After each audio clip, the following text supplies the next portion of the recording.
Welcome to Mr. Nightbleed. Tonight, in 5 Scariest December Nights People Survived in Haunted U.S. Graveyards, we return to the frozen edges of the world, where the air burns your lungs, the sky hangs low and colorless, and the dead feel just a little too close to the living. These aren't legends pulled from dusty books. These are nights. 5 real December nights when ordinary people stepped into American graveyards, some to visit family, some for work, some out of pure mistake, and walked out carrying something cold and unseen with them. Nights when the temperature dropped, the wind died, and something in the dark decided to move closer. Every account you're about to hear is real, taken from those who stood between the rows of headstones, watched their breath fog in the air, and felt that terrible certainty that they were not alone among the graves. My goal this month is to reach 4,000 subscribers. Almost 90% of viewers wander in, listen, and vanish back into the dark without subscribing. Don't be one of them. Join the darkness. Subscribe now.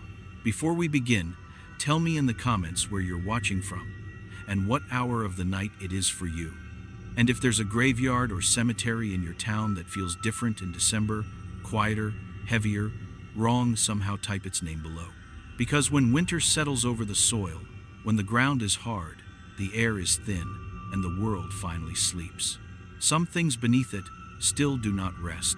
Kill the lights, silence the world, take a slow breath, and let us begin. I won't film in cemeteries anymore. My name's Derek Holloway. I'm from Milford Ridge, Illinois, and I work as a forklift operator in a distribution warehouse off County Road 7, and I am parked right now outside the old Maple Ridge Cemetery with my engine off so nobody wonders why a truck is sitting out here at 3 in the morning, and my hands are still shaking so bad I keep hitting the wrong thing on my phone, and if this cuts out, I'm not starting over. I am just going to let whatever I get out be enough. So listen, I am not a writer. I am not trying to scare anybody. I am just trying to explain why I cannot hear a choir anymore without feeling like I swallowed ice. Why I turn the radio off whenever a song starts with those soft voices, and why I will not go near this place once the sun is up, even though I drive past it every day on the way to work. And it starts way before tonight.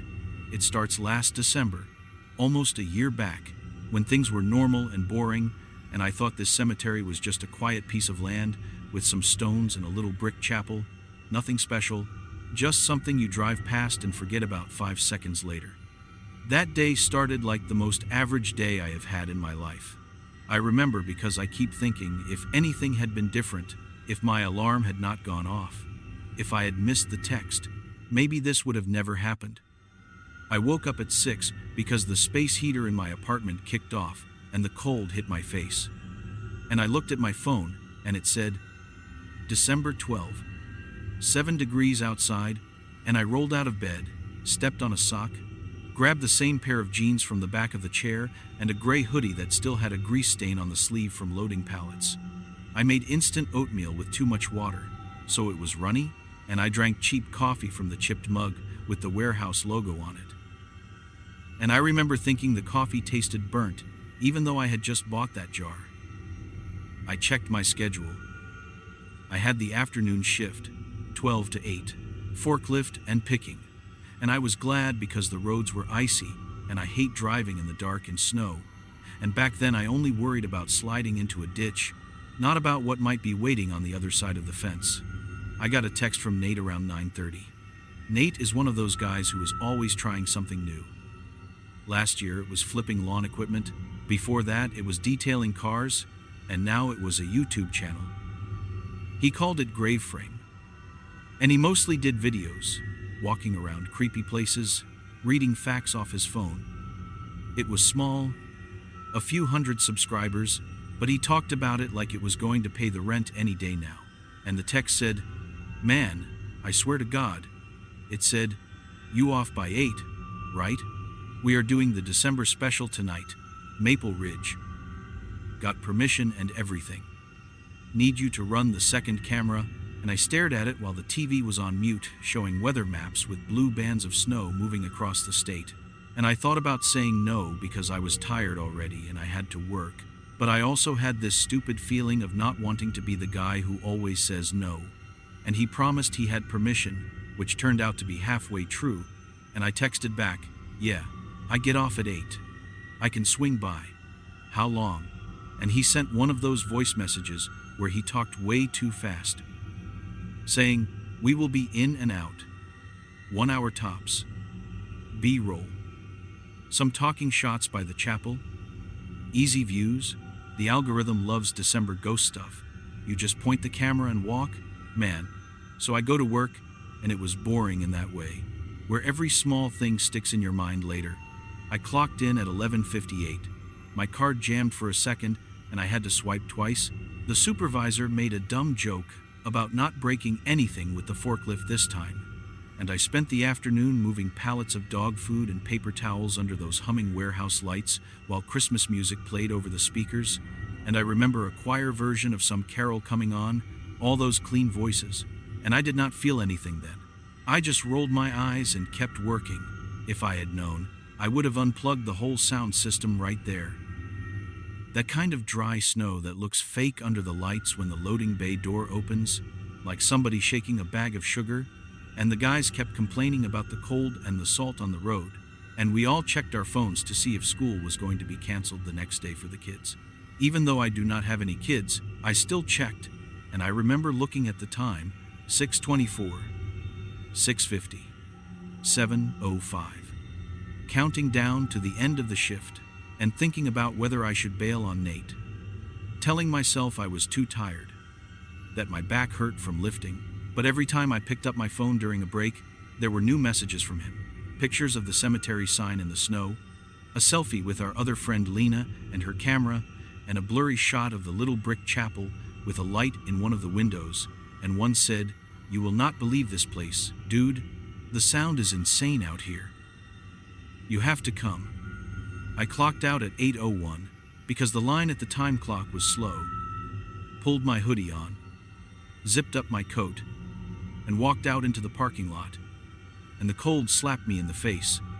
My breath turned white in the air, and the snow made everything quieter, that heavy kind of quiet where you only hear your own footsteps and the crunch under your boots, and I remember thinking, this is going to suck. My hands are going to freeze holding that camera. And I almost texted to say I had to head straight home because my truck was acting up, which was only half true. The battery had been slow the last week, but then I saw a missed call from Nate and a text from Lena that said, "We are already by the mausoleums. The guard is going home at 8:30. He said, "As long as we lock the gate, we are good. Hurry." And I sighed and started my truck and watched my own headlights hit the lines of cars with frost on the windows. And I told myself it was just 1 hour. Maple Ridge Cemetery is about 10 minutes from the warehouse if the roads are clear. 15 in snow. It sits on a little rise on the edge of town, behind the old feed store that shut down before I graduated high school, and it has this narrow road that runs up between bare trees. One of those places you drive past and think, okay, that is where they put the dead, but you never go in unless you have to. And I had only been there twice, once for a funeral for a coworker's dad, and once to help my uncle clean up an old family stone, and both times I went during the day, with people, and never once thought about what it sounded like at night. I turned off the main road, the tires slipped a little on the incline, and my headlights caught the cemetery sign. White letters with black paint flaked off, Maple Ridge Memorial. And beyond it, rows of stones buried in snow except for the tops. And further back, the little brick chapel with its steep roof and the taller silhouettes of the mausoleum walls behind it, flat and gray and windowless except for some narrow vents, and the sky was that weird orange from town lights bouncing off low clouds, and the snow in the headlights made it look like I was driving through static. I could see Nate's car and Lena's hatchback parked crooked near the chapel. Tracks in the snow leading up, and this is the first thing. I want you to really listen to this. Before I even turned my engine off, I realized something was wrong with the sound. Not a loud thing, not a scream, just the lack of what should have been there. There should have been a hum from the highway, a half mile away, and the wind in the trees, and maybe a dog barking somewhere. But when I rolled down my window to call out, all I heard was my own engine and the crunch of my tires. And past that, like someone threw a blanket over the world, I parked, turned the key, and suddenly it was like someone hit mute on everything except my own breathing. And then I heard it. Faint. This soft sound that I thought at first was the heater in the chapel, like a low, blended noise, and it took me a second to realize it sounded like humming. Like when a choir is warming up and they do that one long note together before they start, and it was coming from the direction of the chapel and the mausoleums behind it. I got out. My boots sank in snow up to the laces. The cold went right through my socks, and I slammed the door harder than I meant to because the silence made me nervous, and my breath puffed out, and I called, "You guys here?" And my voice sounded wrong, like it had nowhere to go, like it ran into a wall and came back at me. And then Nate stepped out from the side of the chapel, bundled in a black coat with a beanie on, camera strap across his chest, and he laughed, but it sounded thin. He said, "Took you long enough. Man, we were about to start without you. Listen to this place." And he tilted his head, and I could see the snow dusting his shoulders.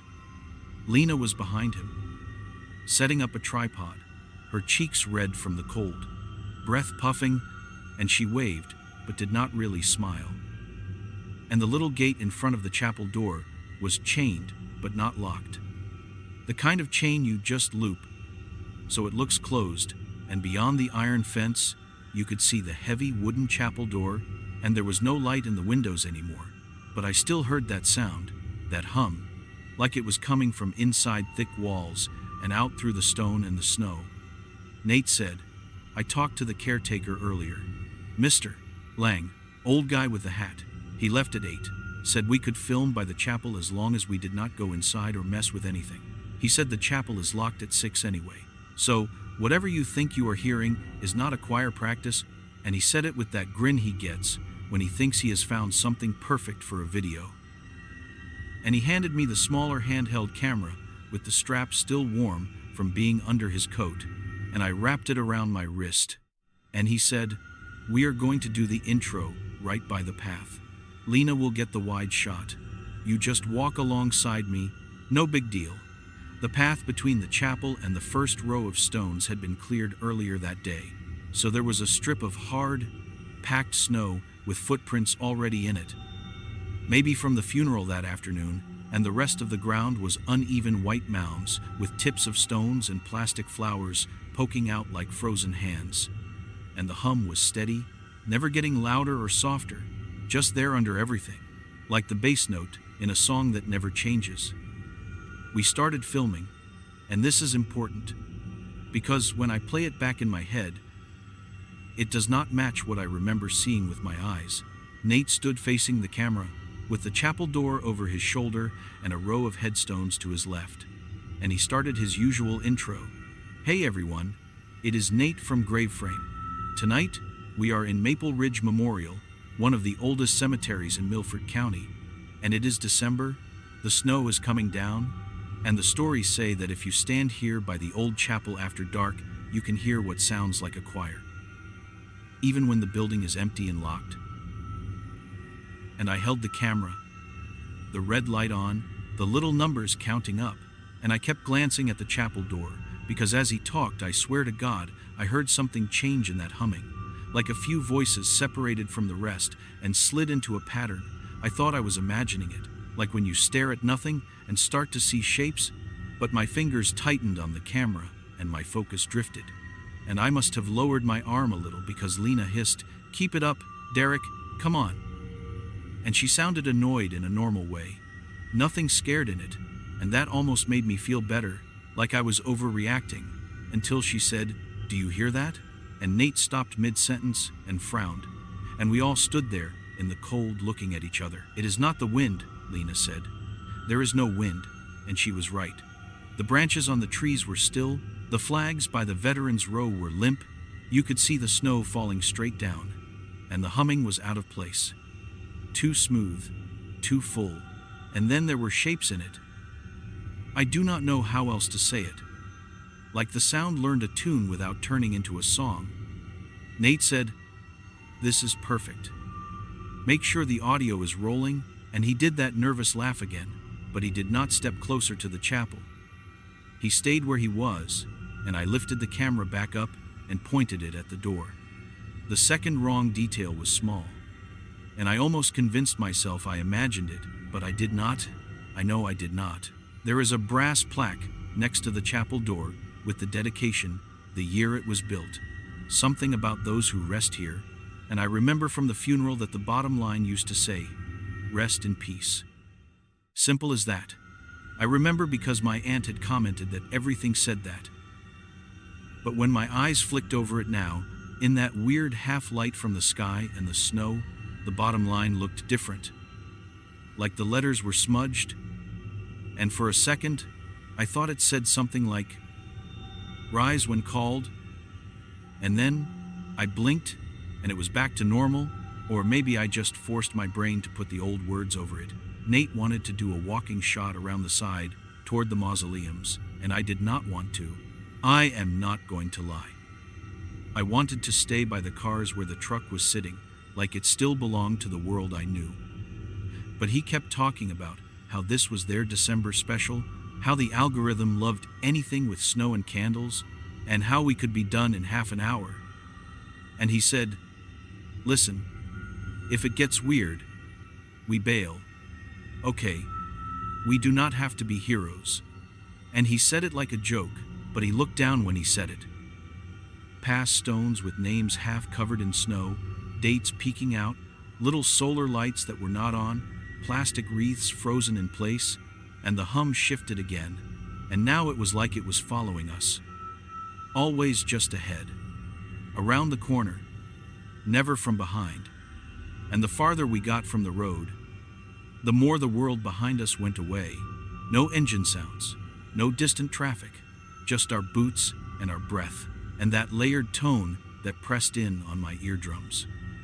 The mausoleum complex is newer than the rest of the cemetery. Gray stone walls in a U shape behind the chapel, with narrow corridors and metal doors for each family, little vases built into the stone, glass fronts for some of them, and I had never been back there before, not even during the funeral. I had only seen it from a distance and thought it looked clean and empty, like a storage unit for the dead.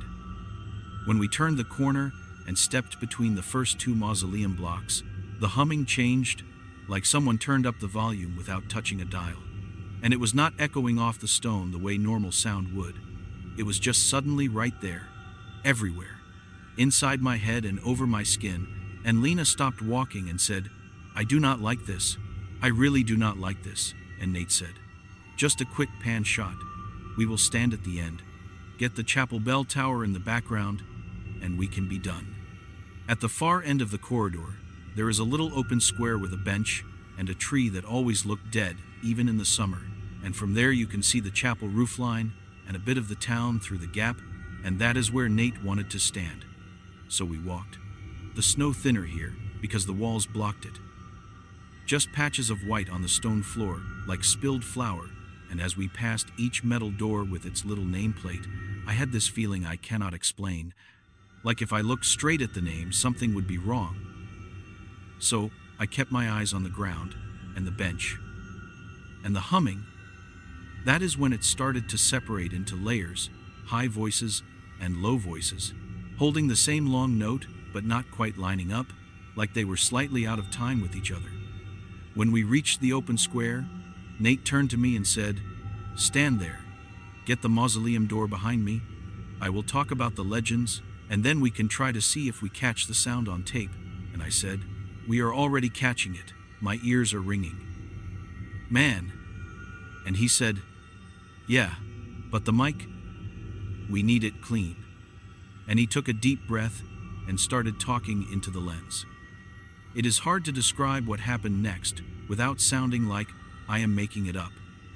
But I am telling you this is how it went.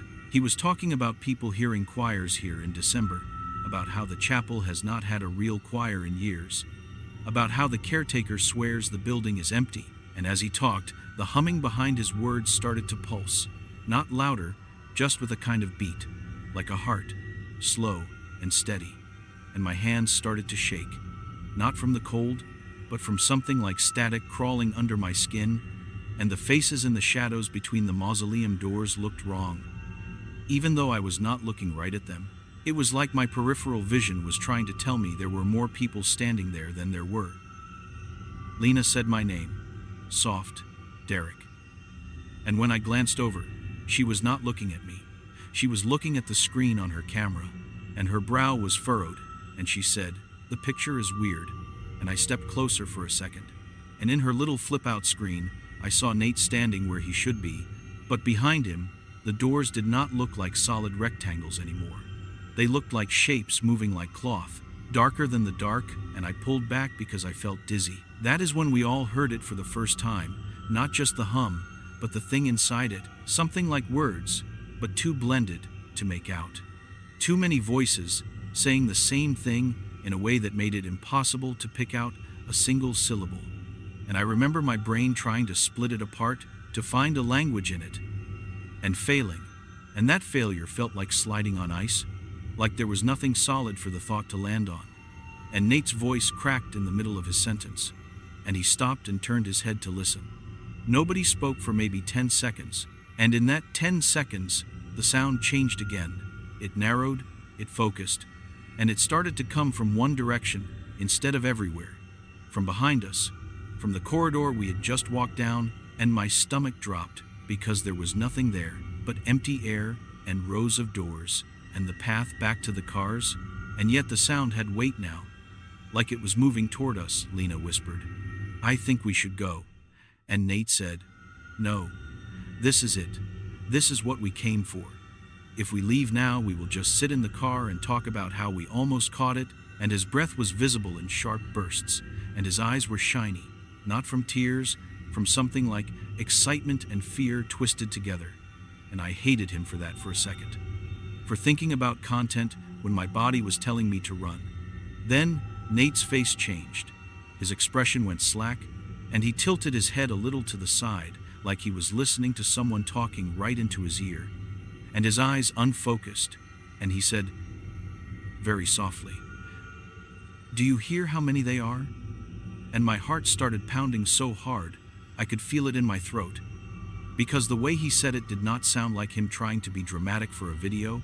It sounded like someone who was in a crowded room, even though he was standing in an empty square. The sound was louder now, no longer a background thing. It was like standing next to a generator that sings instead of roars, and under it, the half-formed sense of a pattern, like a simple melody that never fully starts, always on the edge of becoming something you recognize. And Nate took one step backward toward the center of the square, away from us, and then another, and the camera strap slid off his shoulder and dangled. And I took a step toward him and said his name, and he either did not hear me or did not care. He started moving his lips, and at first, no sound came out. They were just forming shapes that did not match anything I knew. Wide and narrow and wide again, like someone trying to talk underwater, and then his voice came, quiet but clear, blending with the hum without sitting on top of it, like he had found the groove to drop into, and he was saying the same thing the others were saying, the not words, but the shape of them. And once he started, the layers snapped together in a way I felt in my teeth. Lena grabbed my arm so hard her nails dug through my coat, and she said, "We need to get him." And her voice shook, and I hesitated. I am ashamed to say it, but I did, because the thought of stepping closer to him, closer to that sound, made something primal in me push back. But then he took another step backward, toward the tree and the blank wall beyond it, and his eyes were open too wide. And I saw that the whites were showing all around the iris, like he was forcing them wider to see whatever he thought was in front of him, and that broke whatever held me back. We moved at the same time, me on his left and Lena on his right, boots slipping on the thin snow, and as I reached for his arm, the sound spiked, just for a second, like all the voices hit the same note, and my vision tunneled, black on the edges, and I almost fell, and when my hand closed on his sleeve, it felt like he had been standing outside in the wind for hours, not minutes. His coat was ice cold, colder than the air. And his skin underneath was even colder. He did not look at me, not even when I shook him. He just kept moving his mouth. Sound coming out in surges that matched nothing I knew, and up close, I could hear that under the main tone there were tiny little breaks, like whispering on top of whispering, as if inside every big sound there were smaller ones, and inside those, smaller ones still, and for a second, I had the sick vision of that going down forever. Smaller and smaller voices, all saying the same thing. Lena grabbed his other arm and said his name over and over, and her voice sounded thin next to the weight of the hum, like a thread trying to hold back a tide, and he leaned forward like something was pulling on his chest, and the tips of his boots dragged in the snow, and when I looked past him, toward the blank mausoleum wall, I saw, I swear to God, I saw shapes like shadows cast by figures that were not there, as if there was a line of people standing there, shoulder to shoulder, all facing him, but there was nothing to cast them, just the flat stone and the dead tree and the snow. I did not look long, I could not, because every instinct screamed not to try to see their faces. But in that blink I caught one detail I cannot shake. Where the shadow heads should have been, there was nothing, just a dark, smooth line. But lower, where mouths should be, there were these moving notches, like the negative of a mouth, like the part that should be empty was full. And that was where the sense of the song was coming from mouths that were not mouths. We pulled hard, and for a second Nate did not move.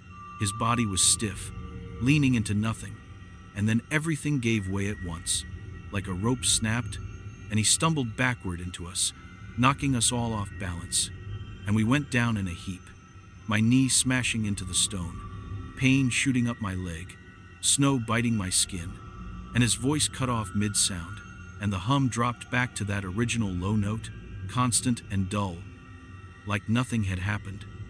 For a moment we just lay there, a tangle of coats and boots and cameras, breathing hard, and I waited for something else. A hand on my shoulder, a shout, anything, but nothing came, just the low hum, and then even that started to fade, like someone walking away into a long hallway. Nate started coughing, deep, harsh coughs that shook his whole chest. And when he finally pulled in a breath and tried to talk, nothing came out at first, just a rasp, like his throat was raw, and then he managed, what? In this tiny croak that did not sound like him at all. It sounded older, worn out, and he blinked and looked around like he had just woken up in the middle of a sentence. Lena was crying, silent tears freezing on her cheeks, and she said, "We are leaving right now." And for once Nate did not argue. He just nodded, still breathing like he had run a mile, and I helped him to his feet, my own legs shaking, and we did not bother with any more shots. We just grabbed the cameras, left the tripod where it was, and walked fast back down the corridor, slipping on the stone, not looking at the doors, not reading the names. As we got closer to the chapel, the usual sounds of the world started to creep back in. The distant rumble of a truck on the highway, the rustle of a little wind finally picking up, someone's porch light clicking on in the town below, and with every normal sound that came back, the memory of what we had just heard felt thinner, like something my brain wanted to file under dream, but my body would not let it. My heart was still pounding, my hands still numb in a way that had nothing to do with the cold. At the gate by the chapel, I glanced back once, just once, and I saw the square where we had been standing, half hidden by the angle of the walls. And for a second, I thought I saw movement there, like someone stepping away from the bench, but when I blinked, it was just the tree branch shifting under a bit of wind, and I told myself that was all it was. We got to the cars and fumbled with keys, and Nate leaned against his door with his eyes closed, still coughing that dry, tearing cough.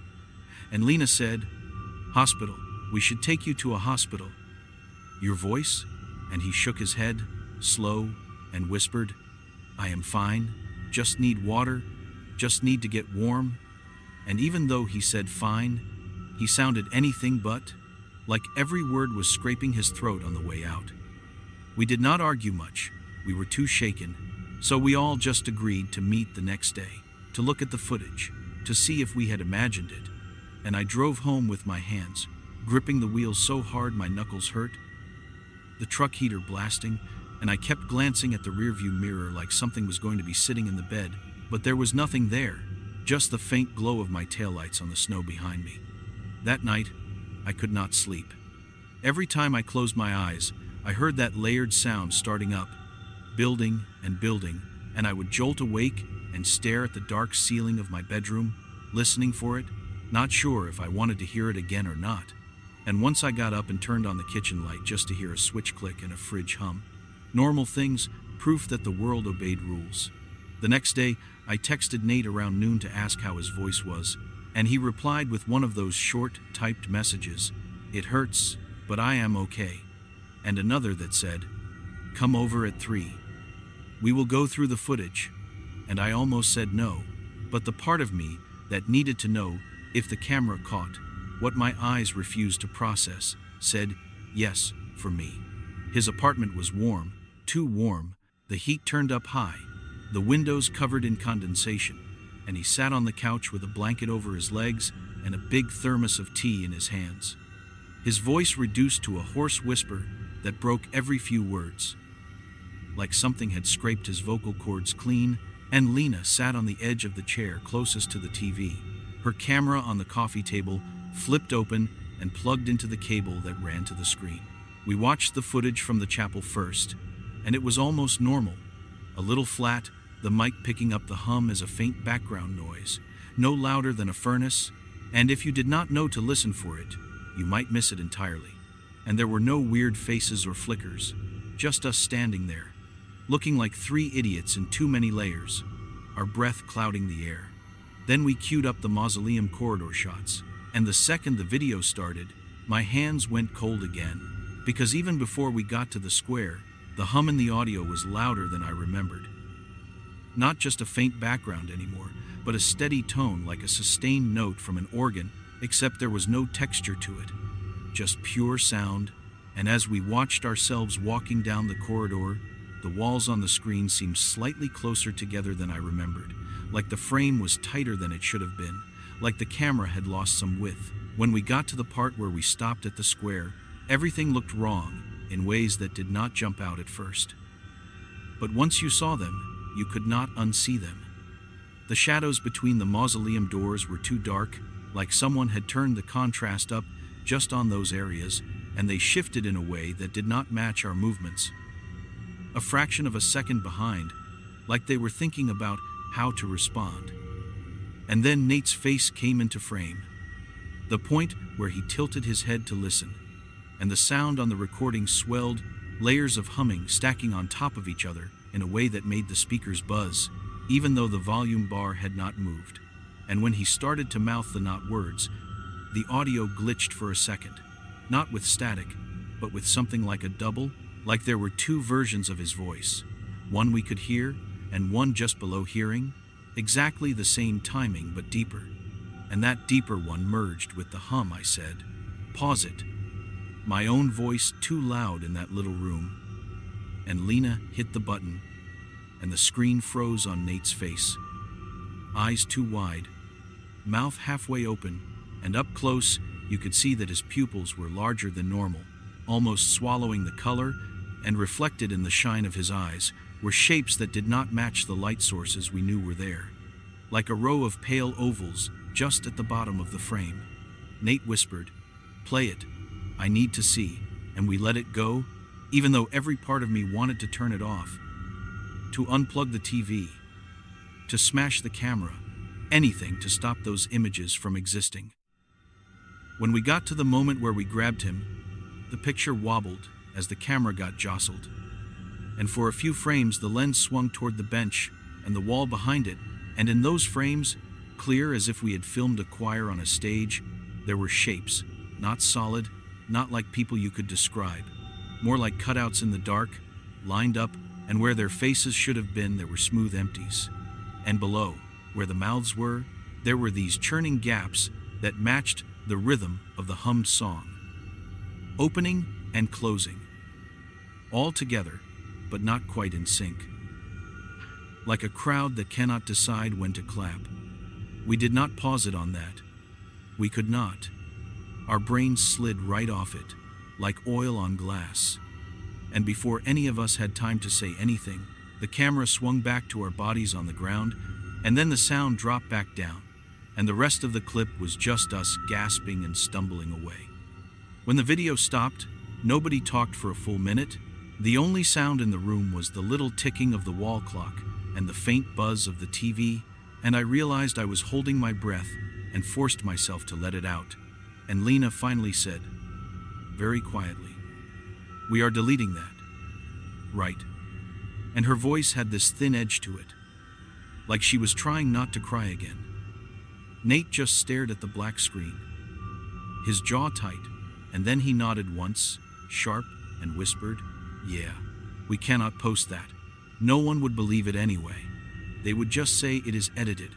And he tried to make it sound like a joke, but his eyes never softened, and when he reached for the remote, his hand shook. We deleted the files from the cameras, then from the computer, emptying the trash, watching the little progress bar move like it was pushing something heavy away. And I know what people say, that nothing is ever really gone, that there are copies on the drive, shadows of things, and the thought that those frames still exist somewhere, in bits on a disc, makes my skin crawl. After that day, things did not go back to normal. Not really. Not for any of us. The channel went quiet. No new uploads. No December special. And when people asked Nate in person why he stopped, he just shrugged and said he was busy, and his voice never fully came back. Not the way it was. It stayed rough, like he had a permanent cold. And sometimes it would crack on ordinary words, like his throat was skipping beats. I started noticing other things, too. Not big things, nothing you could point at and take a picture of, just little moments when the world felt like it had a filter over it, especially near any place with headstones. The first time was a week later. I was driving a different route home, one that passes a tiny church with a cemetery behind it, and as I came up the hill, the radio started playing a choir piece, all clean voices and organ, and my chest tightened so fast I had to turn the volume knob all the way down. And even with it muted, for 3 heartbeats, the sound did not stop. Like the car had its own air full of that layered hum, and then it was gone, and the radio was silent, and my hands were slick on the wheel. Another day, I was in the warehouse, loading a pallet by the big roll-up door, and the wind shifted, and I heard something under the whine of the forklift, a faint, long note, and I froze and turned and looked at the rows of stacked boxes, and they stood there, dumb and solid. But the hum was there under everything, and it took me a full minute of talking out loud to myself about inventory before it faded. I tried to go to a funeral in January for the grandmother of a guy in my building, and I made it all the way to the parking lot of the church, sitting there in my coat with the engine running, watching people walk in. And every time the door opened and I saw the choir loft inside, just a glimpse, my ears rang, and I heard that thick note just for a second, and I could not do it. I could not get out of the car. I drove away and lied about getting sick. I cannot walk past a cemetery fence without my shoulders tensing now, without my eyes sliding away from the stones, because every time I let myself look too long, I get this feeling, like if I picked a name and said it out loud, I would hear an answer from somewhere that I do not want to know the location of. Not a voice, just the hum shaping itself into my syllables. I avoid anything with choirs, commercials, movies, Christmas services on TV. I turn them off, I leave the room. People think I just do not like that style of music, and it is easier not to explain that there is a part of my brain that now sees mouths that are not there every time a group sings in unison. As for Nate, he never talks about that night. Not directly. If I bring it up, he changes the subject, or his already rough voice gives out completely, and he just shrugs. But there is one thing. One time he slipped. and it is burned into my memory. We were at his place a few months later, watching some dumb movie, and a scene came on with a school choir practicing on stage, and the first note they sang made him flinch like he had been slapped, and he fumbled for the remote and muted it, and I laughed, trying to make it light, said, still traumatized from our little adventure, and his face went white, and he said, in that cracked whisper, "It is not the same," and I asked, "What do you mean?" And he stared at the blank TV for a long time and finally said, "Those kids, they were singing with their mouths," and I tried to make a joke about that being how singing usually works, but he looked at me, and the look shut me up, and he said, "They did not have enough faces, Derek. There were more voices than faces," and then he got up and went to the kitchen and did not come back for a while. Tonight, I do not even know why I drove out here. Maybe because it has been almost a year, and I thought if I stood outside the fence and just looked, I would see it for what it is, just stone and snow and names, nothing more. Maybe I wanted to prove to myself that I had let it grow too big in my head, but sitting here in the dark with the engine off, the key cold in my fingers, that idea feels stupid, because even with my windows up, I can feel it, like a pressure on the air, not sound exactly, just the possibility of it. Waiting. I checked the time before I started talking into this phone. 3:01 in the morning. The clock glowing in the dashboard, and the road behind me empty, the town lights dim in the distance, and the cemetery in front of me just a line of darker shadows against the snow. And I told myself I would not get out of the truck, that I would not walk up to the gate, that I would just sit here and say this, get it out, finally, because it has been rotting in my chest and I need to put it somewhere else. I can see the chapel roof peeking over the trees from here, and I know the mausoleum square is behind it, hidden from view, and my brain keeps picking at the memory of that sound, trying to resolve it into notes, into something I could hum, but every time it gets close to forming, it slips, like a dream in the morning. And maybe that is a mercy. Maybe if I could hum it, I would not be able to stop. And I do not want that. I do not want to find myself standing in my tiny kitchen at night with my mouth moving on its own. So that is why I am saying this now, into my cracked phone screen, parked by this fence in a truck with a battery that might not start if I sit here much longer. That is why I will not film in cemeteries anymore. No matter how many views someone promises, that is why I turn the radio off when choirs come on, why I change lanes if a funeral procession gets close, why I take the long way home to avoid every patch of ground where people are buried, even if it adds 20 minutes to the drive, because I know now that not every song needs a mouth, and not every choir has faces, and some sounds are not meant for the living. I got out that night. We all did. We walked away. We went home. We woke up the next day and went to work and paid bills and did dishes, but we did not really leave. Not all of us.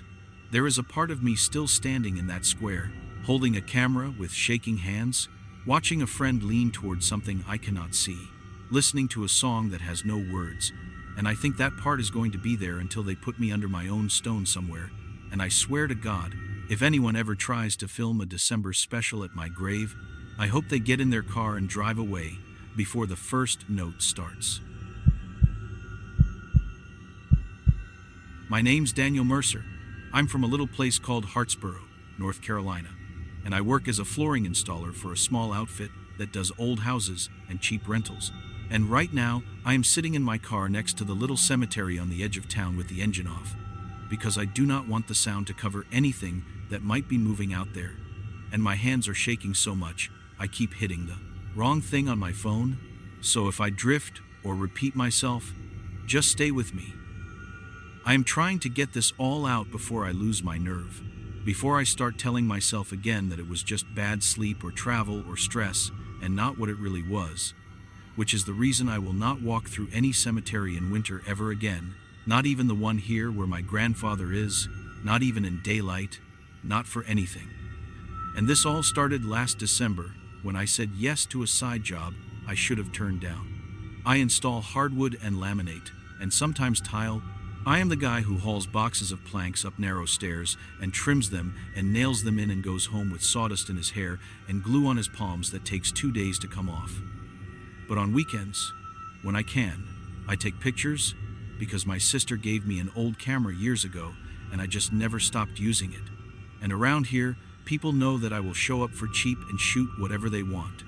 Engagement pictures, church events, the high school wants a team photo, that sort of thing. And there is this small regional magazine that runs pieces about old southern towns and landmarks. And they found me through a friend of a friend when they did a piece on Hartsboro in the fall. And after that, one of their editors kept my number, said she liked how I made the graveyard here look. Her words, not mine. Like time was stuck or something. And I thought she was just being nice, but in late November she called again and asked if I would be willing to take a trip down to Savannah to shoot a series of winter cemetery photos for a feature. You know, Spanish moss, stone angels, that whole thing, something they could run in a January issue. I remember exactly where I was standing when she called. In the doorway of a duplex we had just finished, holding a box of leftover planks, listening to her talk about the budget and the timeline, and I looked down at my boots and there was a smear of white adhesive on one toe from the kitchen job. And I remember thinking I should say no because it was the busy season.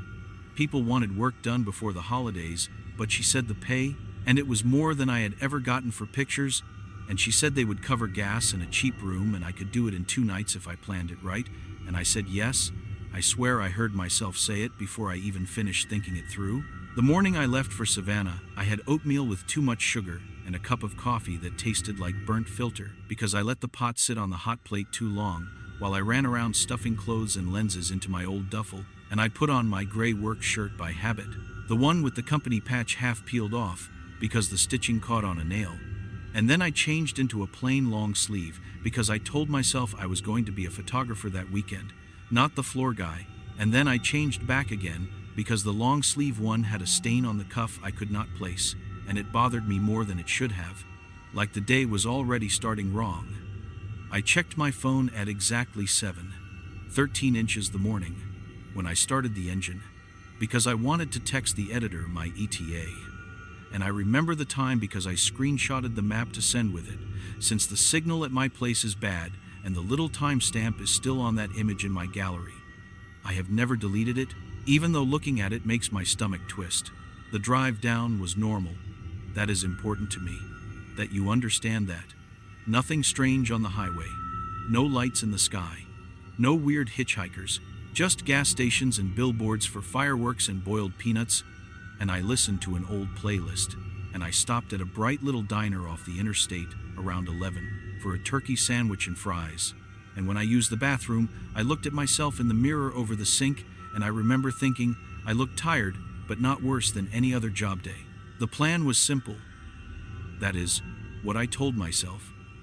Check into the motel, scout the cemetery in the afternoon, get my bearings and some daylight shots, then come back at dusk and later for long exposures and empty walkway stuff.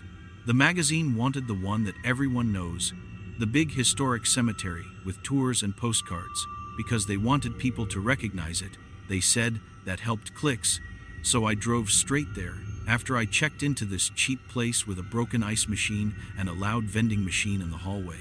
And right away, when I pulled up by the cemetery and killed the engine, I noticed how quiet it was. And I know that sounds like the kind of thing you say after the fact, but I am telling you, it was the first thing that put grit in my teeth. It was December, a cold day but not freezing. The sky, that white haze that makes everything look flat. There were cars in the lot, and I could see a tour group in the distance with somebody talking and people shifting from foot to foot. But where I was, near the older section, there was this strange pocket of stillness, like I had stepped into a room with padded walls.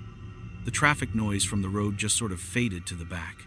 I got out of the truck, adjusted my camera strap, locked the doors by habit, even though there was nothing in there worth stealing, and checked the time again as I started up the main path, 2:41 inches the afternoon. The note I had written to myself said the light on the statues would be good between 3 and 4 if the sun came out even a little. The place was beautiful, in that heavy way that old graveyards have. Big trees with hanging moss, angels and crosses and stone lambs, names and dates from a long time ago. All that, and for the first hour that is all it was, I walked, I framed shots, I tried different angles, the battery in my main camera held, my backup stayed in the bag, my feet got a little sore from the uneven paths. I nodded at a couple of locals walking small dogs. I said pardon me to a tour guide when I stepped around his group to get a shot of an angel against the sky. Normal. The wrong thing started small. That is how it always starts. I was near the back section, where the stones got less fancy and more crowded, and I had just taken a picture of a row of markers in front of a low stone wall when I saw him, a tall man standing alone by a grave a little further down the slope, dressed in what I thought at first was just a dark overcoat, like someone at a funeral who got left behind. He had this narrow build, and he was wearing a hat, not a baseball cap, something older. And instead of standing right up against the stone, he was at this slight angle, like he had been turned to step away and then changed his mind and froze. It did not register as anything at the time, just another person. And I am not one of those photographers who go around snapping pictures of strangers unasked, so I lifted the camera, framed the shot so that he was out of it. Got the row of stones, heard the shutter, checked the screen, moved on. I remember thinking his coat looked too heavy for the weather. That is all. I went back to my truck around 4, texted the editor a couple of sample shots, drank a soda from the vending machine, ate half a granola bar I found in the glove box. Then I went back as the lights started to change, because that was the whole point. The editor wanted that winter gloom, those low sun angles and long shadows. When I came through the gate again, I saw him a second time. And this is where the line starts to bend. He was in the same place, same grave, same angle. If he had been talking on the phone or kneeling or anything, I would have clocked that as him still being there, because of whatever grief he had. But he was just standing as if someone had pressed pause. I remember thinking maybe he had gone and come back and just happened to be in the same spot. So I looked for little changes, like maybe his hands had moved, but his arms were at his sides, his head was tipped down toward the stone, and from where I was on the path I could not see his face, just the line of his jaw under the brim of the hat. I felt this little prickle at the base of my neck, that quiet voice that says something is odd, but my brain smoothed it over, said maybe he is waiting for someone, maybe there was a service earlier, maybe he is the caretaker, or something. I did not walk closer. I went around him in a big loop, kept to my plan. This section, then that one, the river edge, the statues, the alleys between the rows. Every time I turned back toward that slope, my eye went to that one grave, and he was still there. And the light went from gray to that early evening blue, and then to this sort of thin darkness where you can still see shapes but colors are gone. And I noticed there were fewer people around. The tours had finished, the dog walkers were gone, and I heard the main gate creak at some point. But I was too far in to see if someone was leaving or coming in. The thing that really pushed it out of normal, the thing I keep circling back to in my head, was when I finally lifted the camera and took a picture that I knew had him in the frame. Up until then, I had not done it. But it was getting so dark, I needed a longer shot, and he was in the distance, just part of it, a silhouette by the stone, and I thought maybe I could send one artsy shot to the editor as an extra, so I set the focus to the mid-ground. Clicked, heard the shutter, and I remember thinking that in the viewfinder, he looked sharper than he should in that light, like the lens liked him. I took 3 frames from that angle. Then the cold started to get into my hands. The air had that wet bite. I told myself I had enough, and I should go back to the motel, back up the card, plan a second round for the next night, and I headed back toward the main path, glancing once more down the slope and seeing him still there, that black shape next to the stone. No movement, no shifting, nothing. In the car, with the dome light on, I pulled up the pictures to check focus before I drove away, the same way I always do, and I scrolled through the set I had taken in that section. The row of stones, the wall, the path, the tree. The frame where I knew he had been, because I remembered the angle and the line of stones, and I had been careful about it. He was not there. It was the same shot, The same marker, the same background. I know that. I have compared them over and over. But in the picture, it is just the grave, and the grass, and the stone, and the tree behind it, and the little smear of a distant monument further on, and in my memory there is a man in a dark coat and a hat standing beside it. I told myself it was the light and his coat blending into the background. I zoomed in until the pixels broke apart. Nothing. No shape where he should have been. I told myself I had framed it just a little different. I told myself a lot of things. I did not sleep well that night. The motel room smelled like old air conditioner and some kind of cleaner that did not quite mask mildew. And the heater rattled and clicked, and every time I closed my eyes I saw that slope and that one grave and the empty space in the picture that did not match what I had seen. And at some point I started telling myself I was just tired from the drive and the work week before, and I would feel better in the morning. I woke up at 3:06 a.m. I remember because I checked the green numbers on the alarm clock to the sound of someone walking slowly past my door.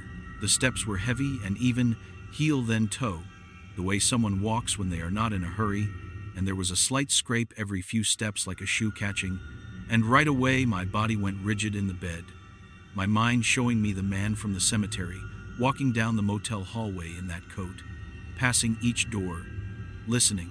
It was probably just another guest going to the vending machine. That is what I told myself as I lay there staring at the ceiling until the footsteps stopped and the silence folded back over the room.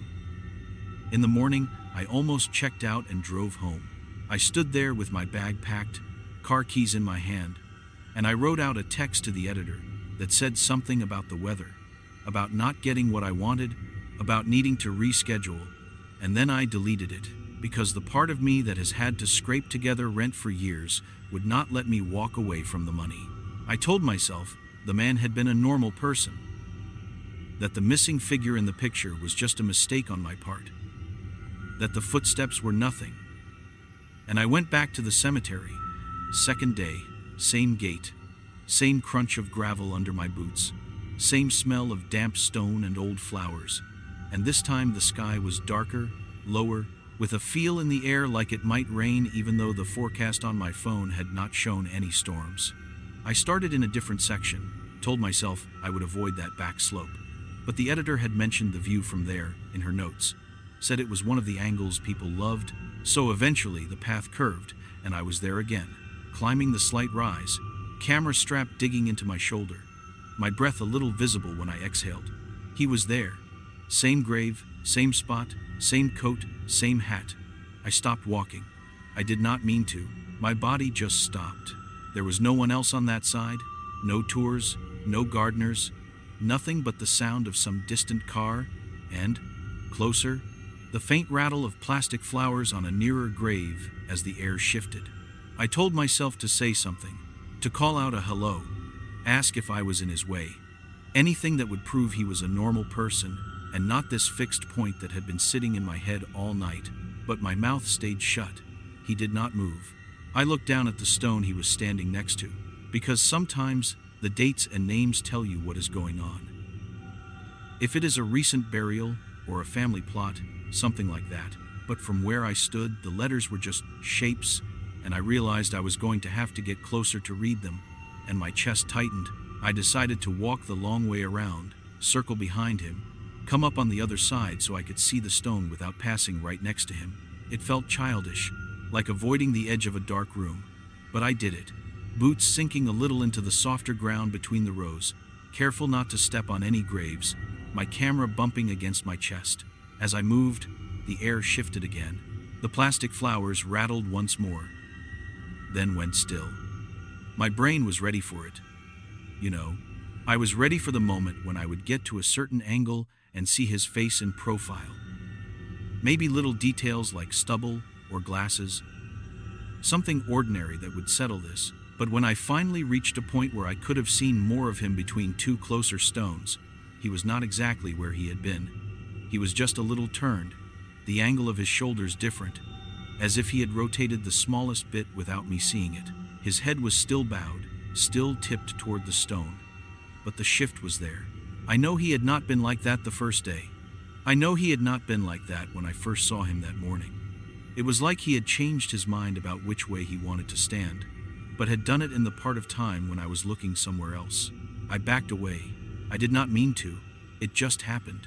My boot heel caught the edge of a small marker and I stumbled, arms flailing, camera swinging. Instinct made me say sorry out loud, and for a split second I could not tell if I was apologizing to the person under the stone I had kicked, or to the tall man by the other grave who still was not moving. I went back to the main path and took pictures of anything that did not have him in the frame.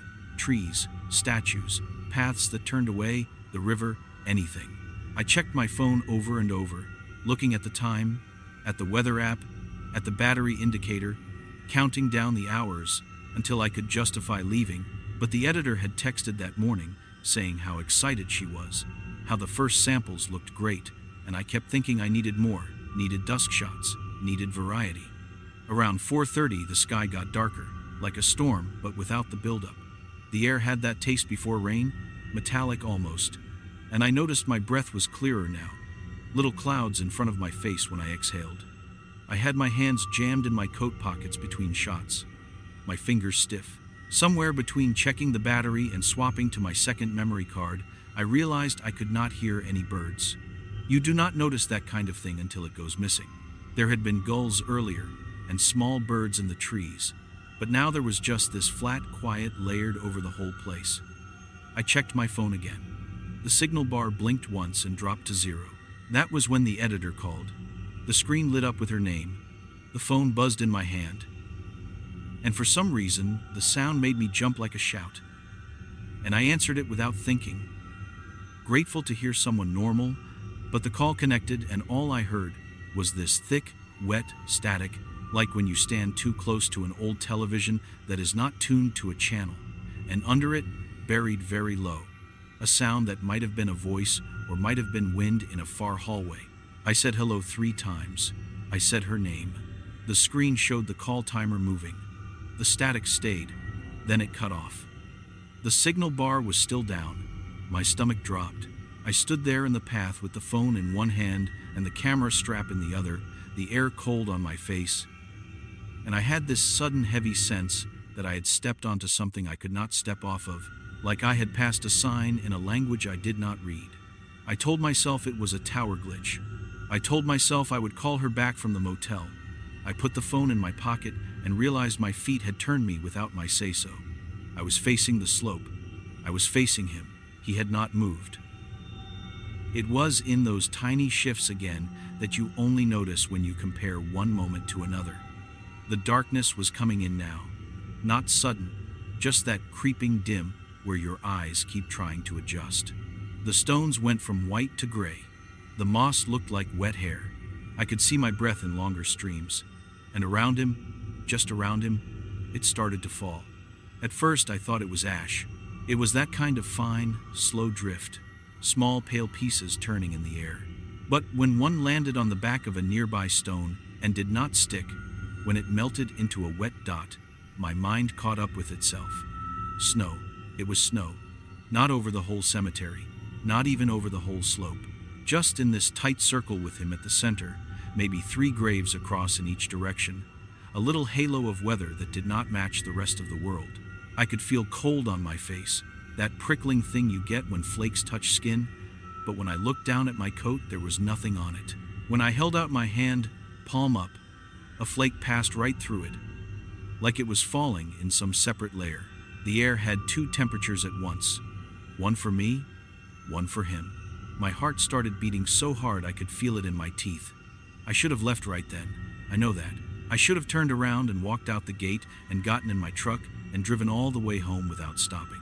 Instead, my training, my habit, whatever you want to call it, the part of me that has always reached for the camera when something looks like a picture, lifted the lens. My fingers moved on their own. I framed the shot, the grave, the man, the falling snow in its tight circle.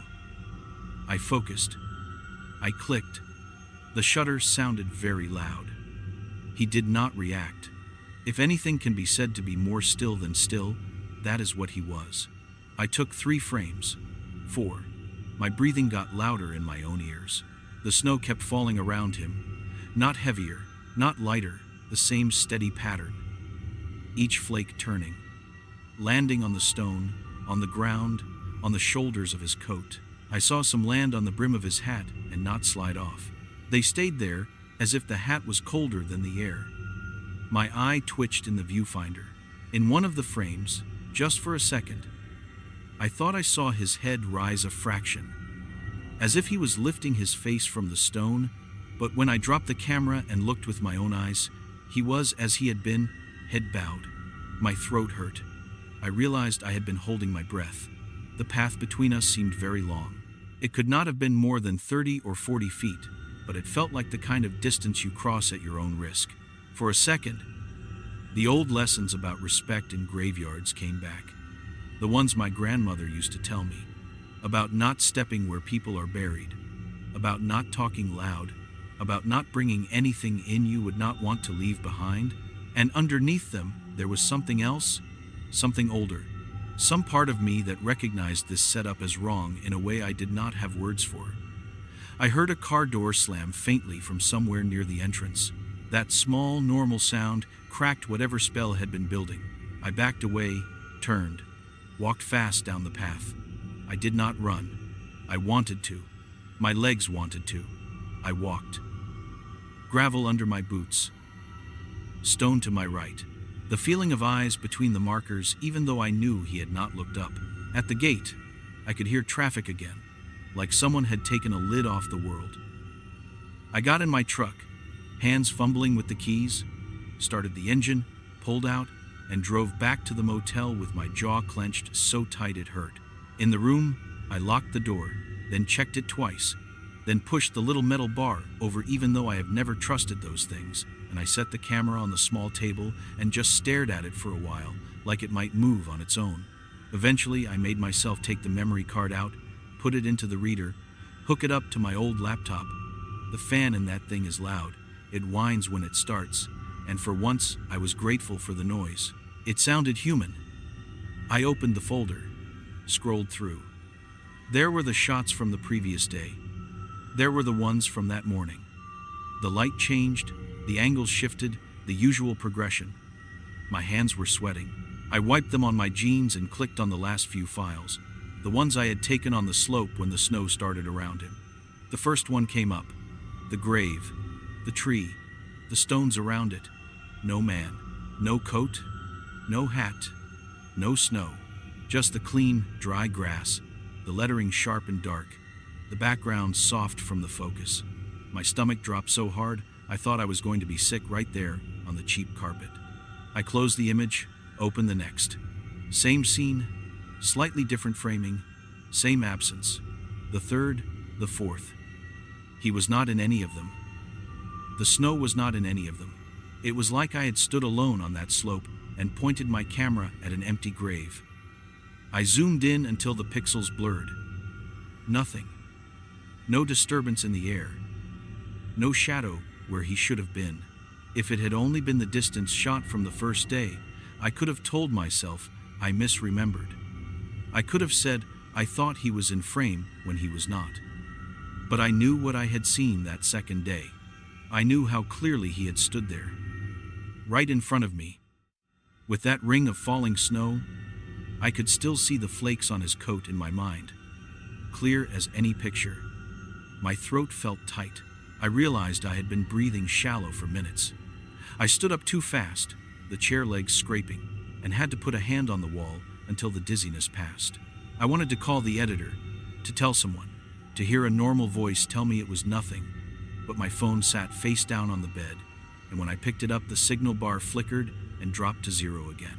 The missed call notification from her was still there from earlier, but there was no new message, no text explaining the static. I put the phone back down, screen still lit, casting this weak glow on the rumpled covers, and I caught sight of the time. 9:14 p.m. I told myself I would sleep, that I would get up at sunrise, take a few last shots, and drive home. And I even tried to convince myself that once I was back in Hartsboro and saw our little brick cemetery on the hill, this whole thing would feel far away and small. It did not work. I lay on the bed fully dressed, boots off, but jeans and shirt still on, staring at the popcorn ceiling, listening to the heater cycle on and off, the tiny tick as it cooled between runs. At some point I drifted, that half sleep where you see shapes when you close your eyes but you know you are not really dreaming yet. I woke up again to the sound of water. It took me a minute to understand what I was hearing. At first I thought it was the shower in the next room, but the rhythm was wrong. It was a steady drip, spaced out, slow, like something melting. I sat up. The room was darker than it should have been. The cheap lamp by the bed had gone out, even though I had left it on. Only the green numbers of the alarm clock were lit, throwing this dim glow across the nightstand. 3:02 a.m. The dripping continued. I swung my legs off the bed, and my feet hit something cold. I flinched back hard. My socks were wet. I reached for my phone, turned on the flashlight, and aimed it down. The carpet around the bed was darkened in a wide ring. It looked like there had been a leak in the ceiling or a burst pipe under the floor. Some motel maintenance issue. But when I leaned down and put my fingertips to it, it was not just water. It was cold in a way that hurt. The kind of cold you get when you pick up ice without gloves. And there was this thin layer of frost on the fibers, forming and melting at the same time. My breath showed in the air, thick and white. The heater was silent. The dripping sound was louder now, but it was not coming from the bathroom. It was coming from the table where I had left the camera. My flashlight beam shook. I moved it across the floor. Flecks of something white were scattered there, small and uneven, like what you get when you bring snow in on your shoes and it falls off in chunks. I had not been outside since sunset. I followed the trail with the light. It led from the door to the table. The camera sat there where I had left it, but the strap that had been coiled neatly beside it now hung off the edge, the end touching the floor like someone had picked it up and set it down again. On the table surface, around the camera body, there was a thin dusting of snow, real snow. I know how that sounds. I know what time of year it was and how the weather works in that part of Georgia. I am telling you what I saw. The snow did not spread beyond the table. It was like there was this invisible line a few inches from the edges where it just stopped, and some of it was melting, dripping down the table legs in thin streams that hit the already soaked carpet with that slow, steady rhythm. My brain started reaching for any explanation that would not involve what I knew in my bones it involved. Faulty air conditioner. Someone above with a cooler of ice that leaked. A prank. Anything. None of them fit. As I watched, a single flake fell from the air above the table, turning lazily, and landed on the camera body. It did not melt. It stayed there, whole, catching the light from my phone. The cold on my skin deepened. I could feel it getting into my teeth again. I backed up until the backs of my legs hit the bed. My heart was beating so fast my chest hurt. The thought came, clear and simple, that I was not alone in that room. That whatever had not shown up in the pictures had found another way to come through. I wanted to grab my keys and my bag and run straight to the truck, but the idea of putting my bare hand on the metal doorknob when the room was like this made my stomach twist. I forced myself to move, to get my boots, to put them on, fingers clumsy in the laces. The whole time, the dripping from the table went on, and the air stayed bitter. When I stood up, there was a new sound layered under the rest. A soft, slow shift of weight in the hallway outside, like someone had leaned closer to the door. The peephole was right there at my eye level. I could have looked. I did not.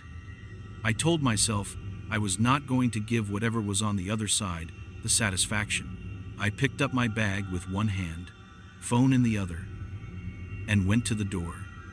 My fingers hovered over the lock for a second. The metal looked darker, like it had a thin skin of frost. I used my sleeve to turn it, pulled the door open fast, and stepped into the hallway. The air outside was normal, stale, motel smelling, but normal temperature. No frost, no snow. The carpet was dry. There was no one there. The doors on either side were closed. The only sound was the faint buzz of the exit sign at the far end. I did not look back into the room. I slammed the door, heard the latch catch, and walked as fast as I could without running down that hallway, past the ice machine, past the empty lobby where the night clerk slept behind the desk, out into the parking lot where the yellow lights made everything look sick. My truck was where I left it. There was a dusting of something on the windshield that looked like salt, but when I wiped my hand across it, it was dry. It might have been from the highway. It might not. I got in, started the engine, and for a long minute, I just sat there with my hands on the wheel, breathing hard, watching the motel door, half expecting the tall man in the dark coat to step out and look around, that slow, deliberate way, like he was checking which car was mine. Nothing happened. The heater started to blow, slowly pushing back the cold that had settled in my bones. I pulled out of the lot and drove. I did not check out. I did not leave a note. I just drove. I do not remember the first half hour of that drive, which is not like me. I came back to myself somewhere on the interstate, my knuckles white on the steering wheel, the camera bag still on the passenger seat where I had thrown it. The sky was black, no dawn yet, and every set of headlights in my rearview mirror made my stomach tense. I reached over once, unzipped the bag just enough to see that the camera was there, that it was just a tool, a thing, not a door.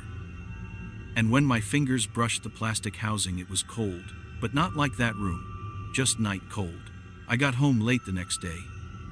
I stopped once for gas and once for a bathroom, and I did not make eye contact with anyone. When I pulled into my driveway, the afternoon light in Hartsboro felt fake, like a set on a stage. My sister came by that evening to drop off some leftovers and asked how the trip went, and I told her it was fine, just tiring, that I would show her the pictures later. I have never shown them to her. The editor called that night. When I saw her name on the screen, I almost did not pick up. My hands were sweating again. When I answered, her voice came through clear this time. Normal, cheerful, asking if everything was okay, if I had gotten what I needed, saying she was sorry about the dropped call the day before, something about her line glitching, and then her phone dying. And I just stood there in my small kitchen staring at the chipped counter as she talked. I told her yes, I had the shots, I would send them soon. I did not tell her anything else. After we hung up, I opened the laptop. The files were still there. The images were the same. The missing figure in the distance. The empty slope where the man should have been. The grave, clean and bare, in every frame. I could read the name clearly now when I zoomed in. I will not say it out loud. I will tell you this. Under the name was a date. The month was December. The year was not that long ago. The day was the same as the one on my phone when I took the pictures. My stomach lurched. I checked the date on my phone again, like somehow it might have changed. It had not. The same numbers stared back at me. I closed the laptop and pushed it away hard enough that it slid a little on the table. For 3 days, I did not send the magazine anything. I went to my regular job, hauled planks and cut them and nailed them down, and every time I bent over to measure a board, I felt like I was being watched from a low angle, like something eye level with the floor was looking up at me. I drove past our little cemetery on the hill twice a day, on the way to work and back, and each time I kept my eyes dead ahead, refusing to look at the stones, even though the road runs right alongside the fence, and you can see the older section clear as anything if you glance over. On the 4th day, the editor texted. Just a friendly nudge, she said, wondering when she might see the cemetery shots. No rush, just planning the layout. I sat there with the phone in my hand, sitting in my truck at lunch, the smell of sawdust still in my hair, my work shirt sticking to my back with sweat, even though it was cold out. And I made a choice. I went home after work, opened the laptop, picked out 10 of the most ordinary images, trees and angels, and paths with no people in them at all, and sent them. I did not include the ones from the slope. I told her the light had not been right in that section, that I was not happy with them, that I would try again another time. She wrote back with a bunch of nice words about how much she liked what I sent, how they were perfect, how she would get the check in the mail. I blocked her number 2 days later. She did not do anything wrong. I know that. It was not about her. It was about cutting off one more path back to that place. Since then, I have avoided every cemetery I can. That is harder than you might think. They are everywhere once you start noticing. Little family plots behind churches, fenced rows on hills, those flat fields of stones by highways. Before this, they were just part of the background. Now they are like open doors all along the side of the road. I change routes to avoid them. I have added 10 minutes to my drive to a job more than once because it meant I did not have to pass a certain gate. When my aunt passed in January, and my mother asked if I was going to the burial, I told her I had a job I could not get out of. I lied. I sat in my truck at the edge of town that day, watching the clock, knowing exactly when they would be standing out there in their coats, the minister talking, the wind fluttering the edges of the canopy, and I could not make myself go. You might think this is all in my head. You might think I went to a strange place, got spooked by an odd man and some bad weather, and my brain did the rest. I have told myself that 1,000 times. It is not enough. There are two things I cannot argue away. The first is this. Last week, I was backing up some old files to an external drive, the way you do when your laptop starts getting full, and I clicked through the folders faster than I meant to, hitting keys by muscle memory, and for a second I opened one of the cemetery images I had not looked at since that week. It was not one of the slope shots. It was a simple path bordered by stones, a row of bare trees on the right. I almost closed it again right away, but something about the right edge caught my eye. There, half hidden behind a trunk, in the middle distance, was a shape, tall, dark, a hint of a hat brim. It was not clear, not sharp, nothing that you could point to and say for sure it was a man, but it was not in the frame I remembered taking. It was like the picture had grown a new shadow in the time between then and now. I know how that sounds. The second thing is why I am in my car right now, talking into this phone at 3 a.m., parked by the little cemetery on the edge of Hartsboro. I do not come here. I do not. Even when I have to pass this way, I keep my eyes on the road and my hands tight on the wheel and the radio up loud. Tonight, though, I had to take a friend home, and his place is past this hill. And by the time I dropped him off, it was late, and the fog had started to settle in the low spots, that kind that makes the headlights feel smaller.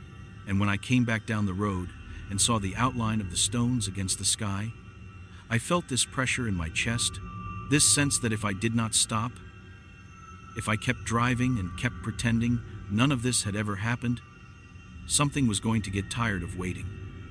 So, I pulled over. I turned off the engine. I killed the lights. The cemetery is to my right, behind the thin fence, just a dark slope with darker shapes on it. I cannot see the stones clearly from here, just the line of the hill and the outline of the old oak near the center. The sky is clear. The air is cold, but not unbearable. The heater in the truck is clicking as it cools. My phone screen is the only light inside. I have been talking for a long time. My throat is dry. I keep wanting to look out the side window to check that there is no one standing by the fence, tall and narrow, coat hanging straight, head tipped down. I am not going to. I refuse. I am doing this instead, telling this all to you, whoever you are, so that it is not just a loop in my own head.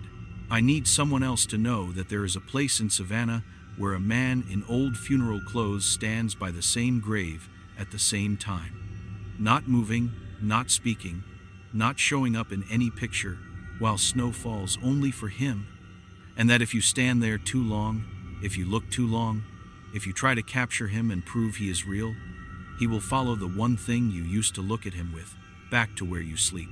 Since I started talking, the windshield has fogged a little from my breath. Every few seconds I wipe a patch clear with my sleeve so I can see the road ahead, the way back to town. Twice now I thought I saw something in that small, clear patch, a pale blur at the edge of the glass, like snow falling where it should not. Maybe it is just my eyes. Maybe it is just the reflection of the streetlight at the crossroads. I am not going to look directly.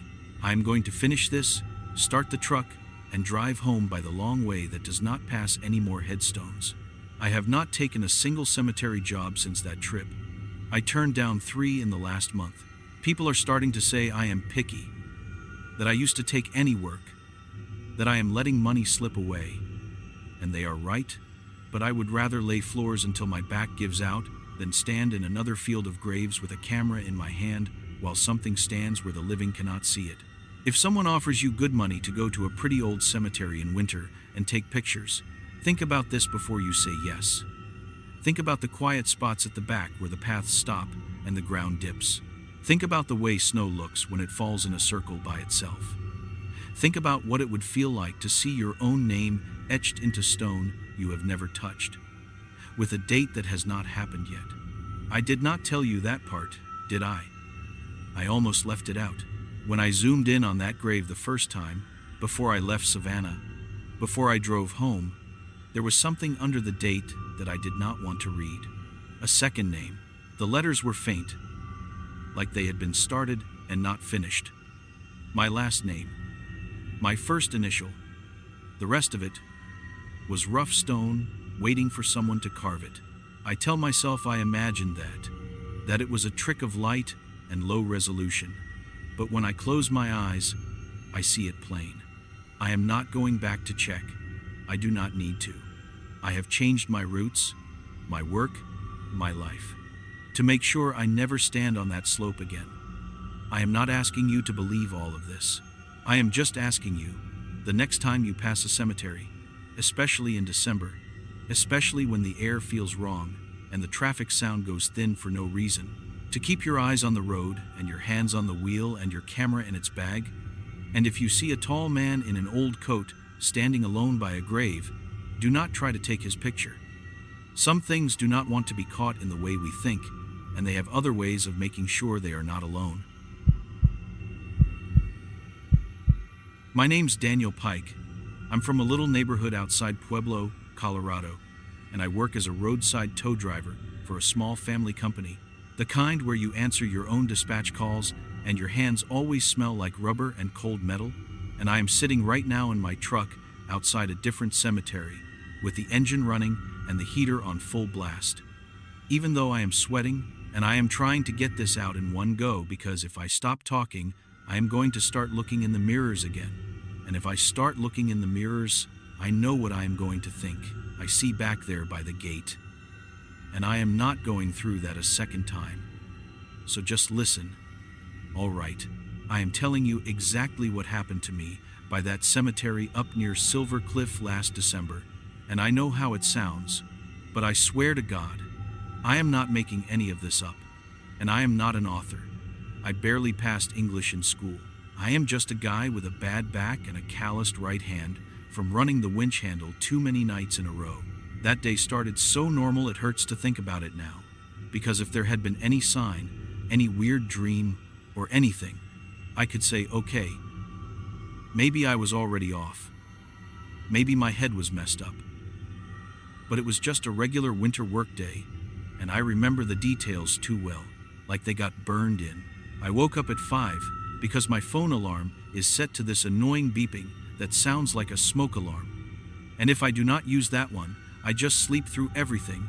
And I remember being mad because I had gone to bed late watching some dumb show about people fixing up old cabins.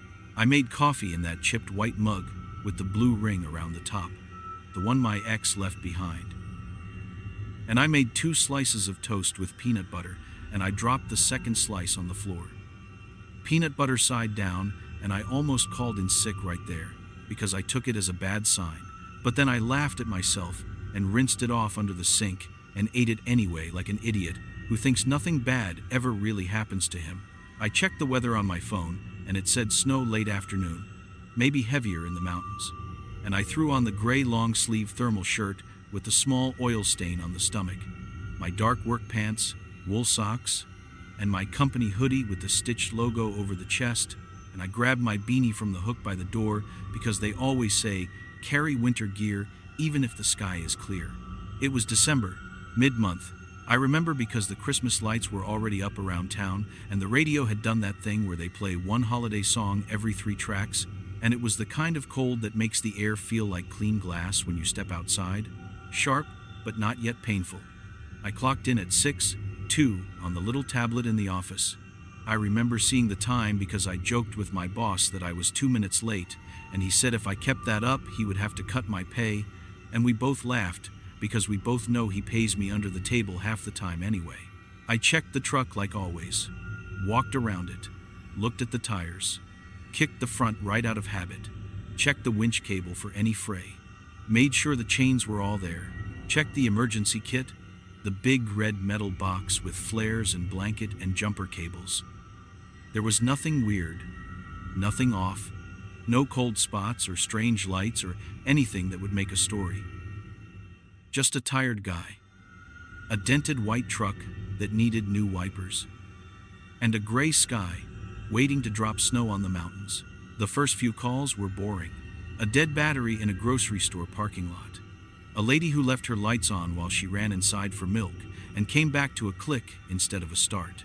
A small sedan slid halfway into a ditch on a side road, and I had to hook the back end and ease it out while the driver kept apologizing to me like I owned the road.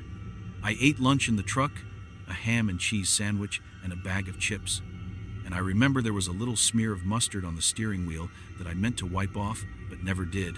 And it stayed there the whole time this was happening, like some stupid mark from the real world that did not belong in what came next.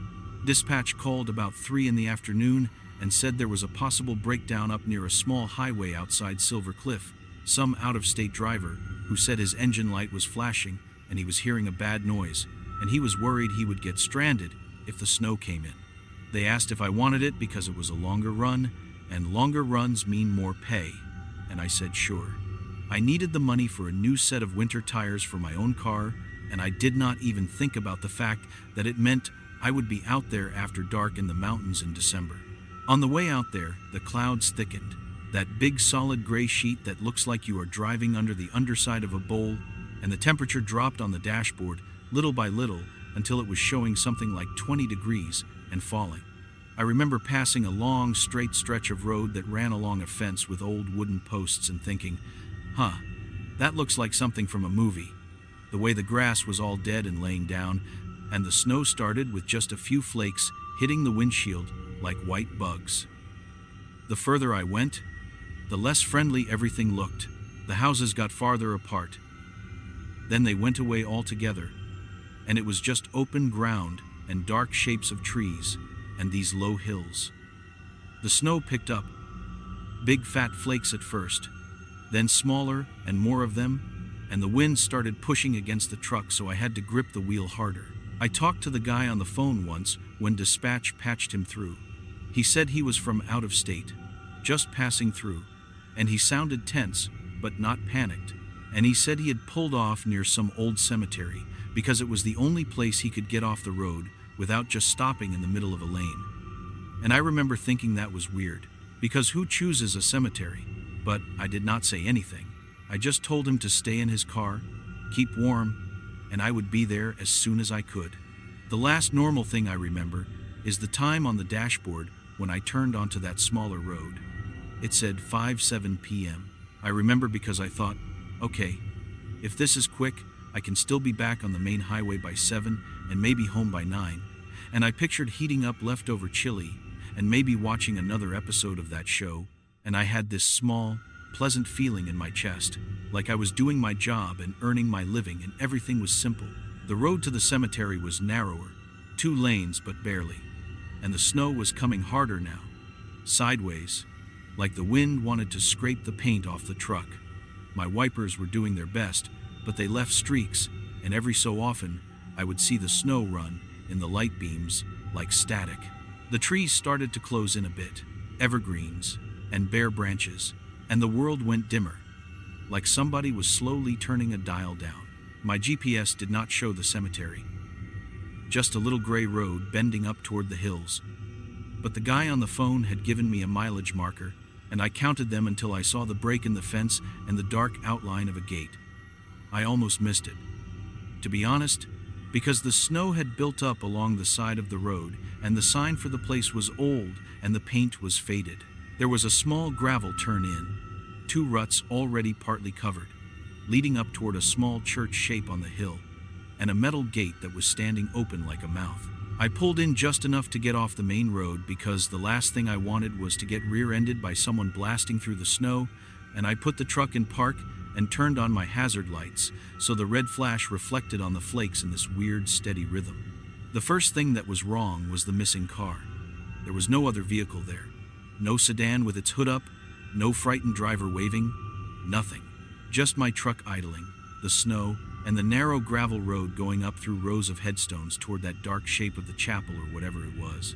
I sat there for a second, looking around, thinking maybe he had managed to limp it down the road to some other turnout, but there was nowhere else, just this. I checked my call log. The number he called from was there, some out-of-state area code. I hit it and put it on speaker, listened to it ring.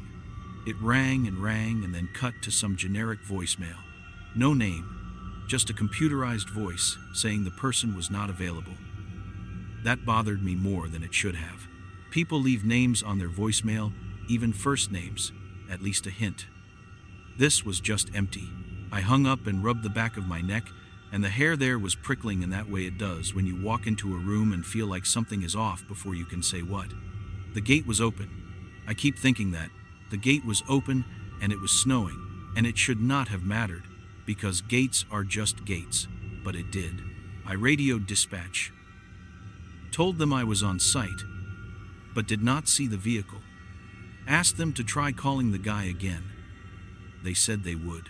I put the truck in drive and eased forward a little onto the gravel, and the crunch of it under the tires sounded way too loud, like the world was listening. There were headstones on both sides now, dark shapes with white hats of snow, some right up near the road, some farther back on the hill. The church building or chapel or whatever you want to call it sat near the top, a small stone building with a pointed roof and a single narrow bell tower, and the big wooden door at the front was shut. The windows were just black rectangles, no light inside. Somewhere in all that the snow started to change. It was snowing the whole time, blowing sideways and swirling in the beams from my truck, but then there was this blue light too. At first, just a little flicker in the corner of my eye that I thought was a reflection from my own hazard lights. Except my hazards are orange, red, not blue. And this was like a small pale blue flame moving between the stones up ahead. I told myself it was probably a car on the main road behind me, lights hitting glass or something, maybe a police cruiser. Because sometimes they patrol when the weather gets bad, but when I looked in my side mirror, there was nothing but my own tracks and the dark road disappearing into the snow. The blue light moved again, higher this time, almost like it was floating, drifting from left to right between two bigger stones.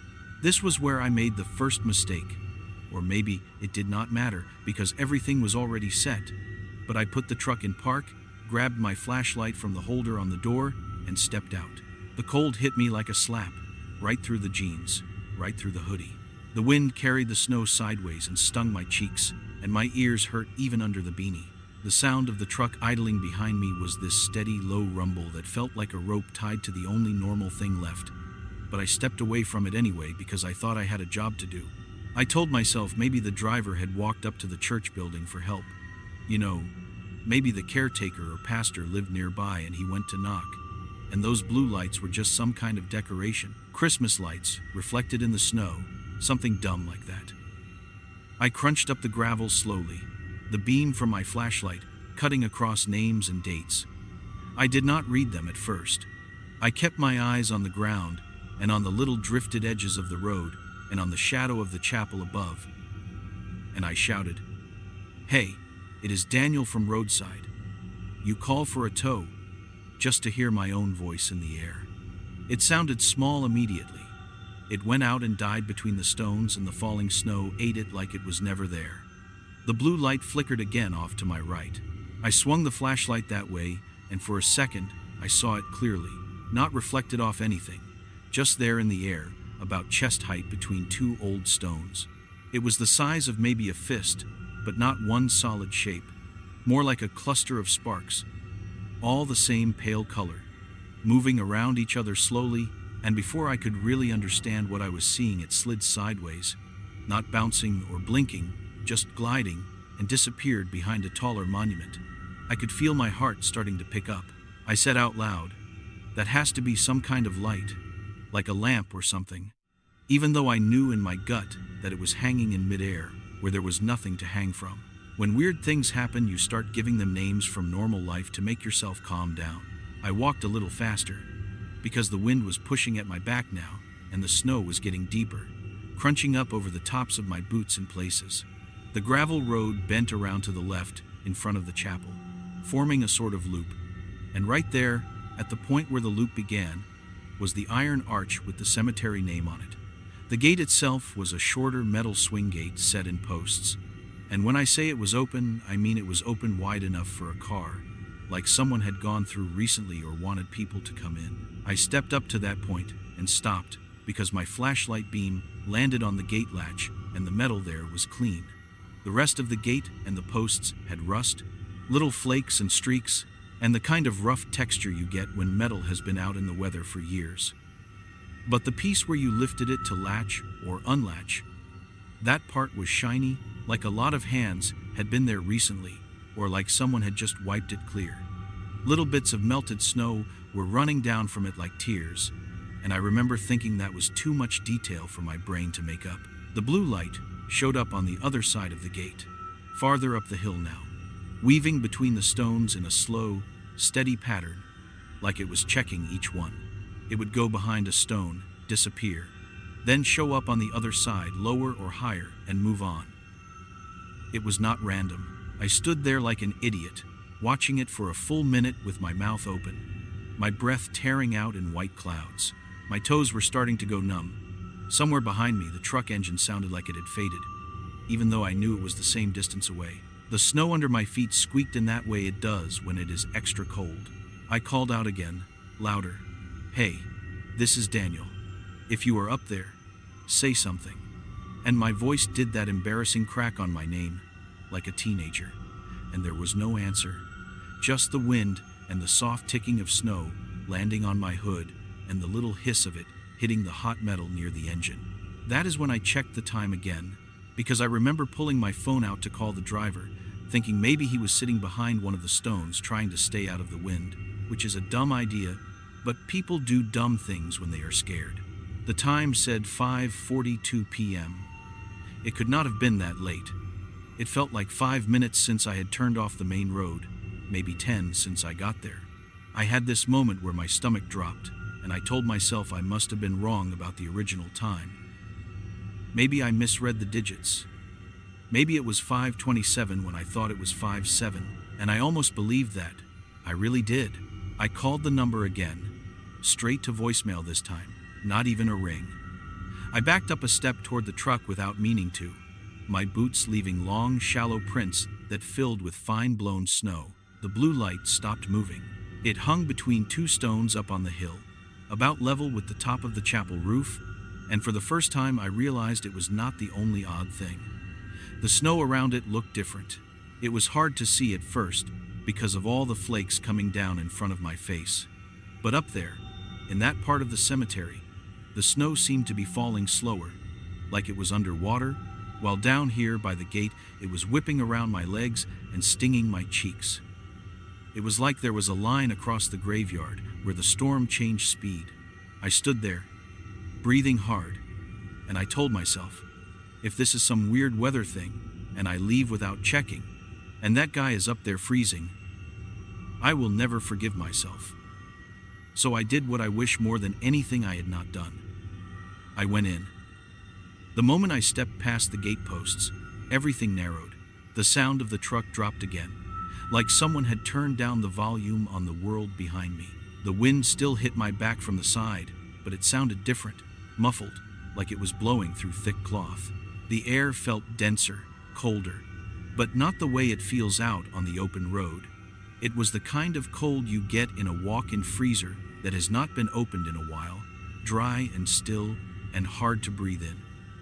My flashlight beam, which had been cutting a bright path before, seemed weaker, like the dark between the stones was thicker than ordinary night. I walked up the main path, reading names now because my eyes needed something to hold on to. Miller, 1,932 to 1,999. A double stone for a couple with matching dates. Except the wife's end date was blank, which means she is probably still alive somewhere. Maybe in a nursing home, maybe sitting by a window not knowing what is standing out here with her name half carved in stone. A row of veteran markers near a flagpole that had no flag on it, just a bare metal pole with a little frozen ring of snow around the base and a chain that rattled gently, though I could not feel wind in that exact spot. The blue light stayed ahead of me, always about the same distance, gliding just past the reach of my flashlight. When I stopped, it stopped. When I took a step, it took a slow sweep sideways, as if it was watching me, but never turning all the way to face me. I started talking to myself at that point without realizing it. Just small things, like, "All right, man, you are fine. You are just cold. Find the car. Hook it up. Get out of here." Over and over, in different words, like some broken prayer. The chapel building loomed bigger as I got closer. It was not very large, maybe big enough for a small congregation, built of gray stone blocks that looked darker in the wet. The wooden door had a simple metal handle and a small stained glass panel up top with some kind of cross pattern. But the snow sticking to it made the colors dull. I saw no lights in the windows, no footprints on the steps. The blue light slid up toward the bell tower, then down again between the graves, like it was tracing a loop. That was when it stepped out from behind the stones near the gate at the top of the path. I am calling it stepped because that is what it looked like, but at the same time, it was not like any person I have ever seen. 1 second there was only snow and grave markers and a short stone pillar with a name I could not read in the dark, and then there was a tall shape where there had been nothing, standing right in the center of the gravel where the path split to go around the chapel. I froze so hard, I almost dropped my flashlight. My breath caught halfway in and burned in my throat. The blue light that had been drifting around was no longer separate. It was inside the shape now, or part of it. The figure, because that is what my brain insists on calling it, was about a head taller than me, and I am 6 foot. It did not have clear edges, not like a solid body. It was made of something that looked like frost in motion, white and pale gray and bluish, swirling in slow patterns like those time-lapse videos of ice forming on a window, layering and branching out. Where its face should have been, there was a smoother patch, like a mask of packed snow with 2 darker hollows where eyes would be, except they were not eyes, just deeper frost. The blue points of light burned inside the chest area, moving and sliding up toward where a mouth might be and back down. Its arms, if that is what they were, hung at its sides, long and thin, down past where knees would have been, and the lower part of it did not look like legs. It narrowed into a kind of pillar that sank into the snow without disturbing it, like it was rooted through the drift into the ground. It did not advance at first, it just stood there at the top of the path, between me and the door to the chapel, between me and the upper rows of the cemetery. The storm around us seemed to pause. The flakes near it were falling slower than the ones near me, and there was a circle around it where no snow landed at all. Like the air, there did not accept it. The sound it made, that is what I think about at night. It was not a growl or a scream or anything you would put in a movie. It was the sound that happens when thick ice starts to crack on a lake.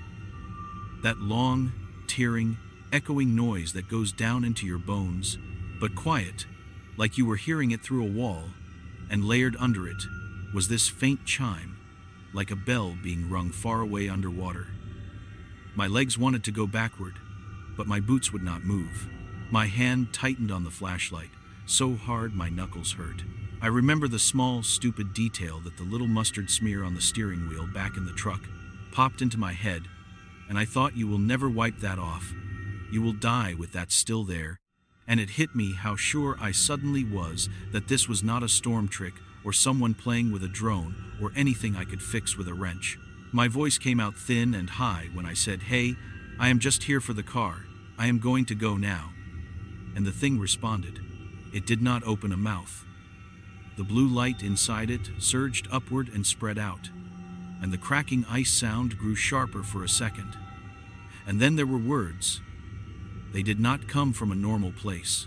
They were not in my ears, they were inside my head and in the air in front of me at the same time, and they vibrated in my teeth. It said, "Leave before the ground wakes." Just that. Leave before the ground wakes. Not shouted, not whispered, just stated like a fact. Like the time on a clock. The words did not sound like one voice either. It was like several people of different ages saying the same sentence at once, slightly out of time with each other, all threaded through that ice crack noise. I could not breathe for a second. Then I sucked in air so fast it hurt. Another part of my brain was screaming that none of this was happening, that I had maybe fallen asleep in the truck and was dreaming, but the cold in my fingers was too real, and the burning in my lungs was too real, and the ache in my feet from standing in wet boots was too real. I wanted to turn and run back to the truck, but a thought hit me, fast and hot, that I should not turn my back on it. So I took one step backward, then another, facing it, my boots sliding a little in the packed snow on the path. The figure did not move for the first 2 steps. The blue light in its chest swirled slowly. The long frost arms twitched once, like branches shaking off snow. Then it started to come toward me. I say walk, but it did not actually step the way humans do. The lower part of it just began to glide over the path, the snow under it not compressing or shifting, and the top half leaned forward slightly, the way someone would if they were walking downhill.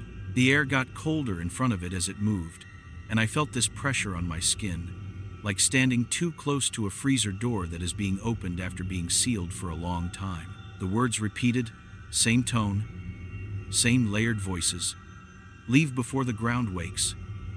And this time, something in there shifted. Like one of the voices was a little clearer, and I had this horrible sense that, if I kept listening, I would start to recognize those voices, that they would sound like people I knew, co-workers or relatives. And I could not let that happen. I stumbled backward faster, almost tripping over a low stone. My flashlight beam jittered across the names and dates. For a second, it landed on one that made my knees buckle. My own last name was on that stone. Pike. Not my full name, not Daniel, but the last name. Carved there, with dates that did not make sense, numbers that looked right but wrong together, like a birthday and a death date that had not happened yet, but also had. I jerked the light away so fast my wrist popped. I told myself I had misread it, that the snow was covering letters, that it said something else, but I could feel the shape of those letters in my head like someone had traced them with a cold finger. The figure kept advancing, slow but steady, never speeding up, never slowing down, the way a clock hand moves. The blue light inside it pulsed once, twice, like a heartbeat. I could see now that where its shoulders were, the frost pattern made little ridges like epaulets on an old uniform. And the thought that this thing, whatever it was, had been standing at that gate for a very, very long time came down on me like the snow on the roof of a shed, heavy and sudden. I do not know when I started to cry. My cheeks were wet, but I could not tell what was snow and what was tears. I kept walking backward, one foot then the other, until I felt the slight drop where the gate posts were, and I stepped out from between them. The instant I did, it was like the volume on the world behind me jumped. The truck engine roared back to full sound. The wind slapped the side of my head. My hazard lights lit up the snowbanks red again. I almost fell, grabbing for the gatepost with my free hand. My fingers touched that clean metal latch. It was freezing. I mean, everything was cold, but that latch burned my skin with cold, like touching dry ice. And for a second, I thought my hand was going to stick. The figure stopped right at the line of the gate.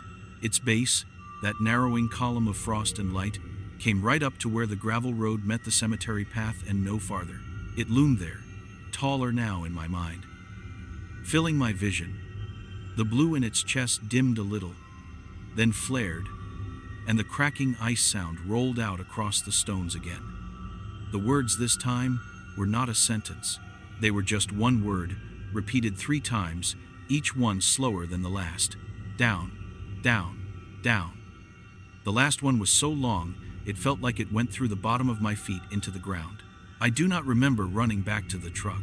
1 second I was grabbing the latch and ripping my hand free, leaving a little patch of skin that stuck for a second and then snapped loose. And the next second, I was hauling the truck door open so hard it bounced, and I had to pull it again. My heart was beating in my throat, my chest, my fingers. I threw myself into the seat, the flashlight clattering to the floor, and I jammed the truck in reverse without even looking behind me. The tires spun for half a second on the packed snow, then caught, and the whole truck lurched back toward the road. I did not look in the rearview mirror. I did not look at the gate. All I saw were the flakes slashing past the windshield and the pale line where the main road crossed in front of me. When I hit the blacktop, the steering wheel jerked and I almost slid into the opposite ditch, but I corrected, overcorrected, then straightened out, the back end fishtailing slightly. I drove faster than I should have for the conditions. The snow was thick and the road was slick, and I did not care. I just needed distance between me and that place.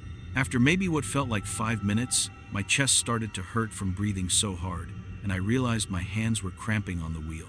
I risked a glance at the dashboard clock. It said 8:03 p.m. I slammed my foot on the brake so hard the anti-lock system kicked in and the truck shuddered. There was no way. There was absolutely no way. It could not have been more than 15 minutes since I had pulled into that cemetery. I had not even walked all the way up to the chapel. I had not gone anywhere else. But according to that clock, almost 3 hours had passed. I fumbled for my phone. It had no service where I was, which happens in the mountains, but the time on the lock screen matched the dash. 8:03. My call log showed the last call to the driver at 5:42, just like I remembered. There were 2 missed calls from dispatch that I had not heard ring. Voicemails. My breathing went thin and fast again. I made myself keep driving until I got down closer to town, until the snow slackened a little and I could see more than 10 feet in front of the truck. I pulled into the first gas station with lights on, parked by the side of the building, away from the pumps, and sat there shaking so hard my teeth clicked together. I listened to the voicemails. The first was my dispatcher asking where I was, saying the storm was getting worse and wanting to make sure I was okay. The second, which had come in about 40 minutes later, according to the timestamp, was shorter. He sounded irritated, said the driver had called back to cancel, said he had gotten the engine started again somehow, and decided to make a run for a motel in the next town. He said if I was already up there, fine, turn around and come home. If not, not to bother. That message came in at 6:30 p.m., somewhere between the last time I remember looking at my phone in that cemetery and the moment I drove out. Time had stretched or folded or gone missing. The part that keeps gnawing at me is this. There was no sign of any other car there. No tracks in the snow except mine. No fresh tire marks on the gravel. No footprints leading to the chapel. If that guy really had been there, if he had walked around or driven off, I would have seen some sign. Unless it had all happened before I got there. Unless there had been a car and a man, and they had gone in, and something had been waiting. I told dispatch the road was bad, that I had turned back, that I was sorry I missed the calls. I lied. I did not tell them about the blue lights or the figure at the gate or the words in my head. I do not think I could have made the sounds line up into sentences. I went home that night and stood in the shower with the water as hot as it would go until my skin turned red, trying to get the cold out of my bones.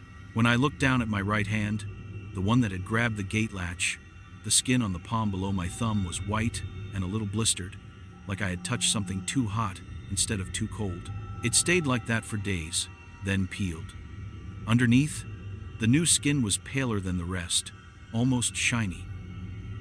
If I run my thumb over it now, a year later, it still feels different, like it belongs to someone else. I tried to convince myself for weeks that it was a stress thing, that my mind had turned blowing snow and a trick of headlights into a figure, that I had misread the time, that maybe I fell on the path and blacked out for a bit, that the mark on my hand was from some chemical in the truck or from grabbing a hot tool earlier. But all those explanations feel thin when I remember how the sound of my own truck faded when I stepped past that gate.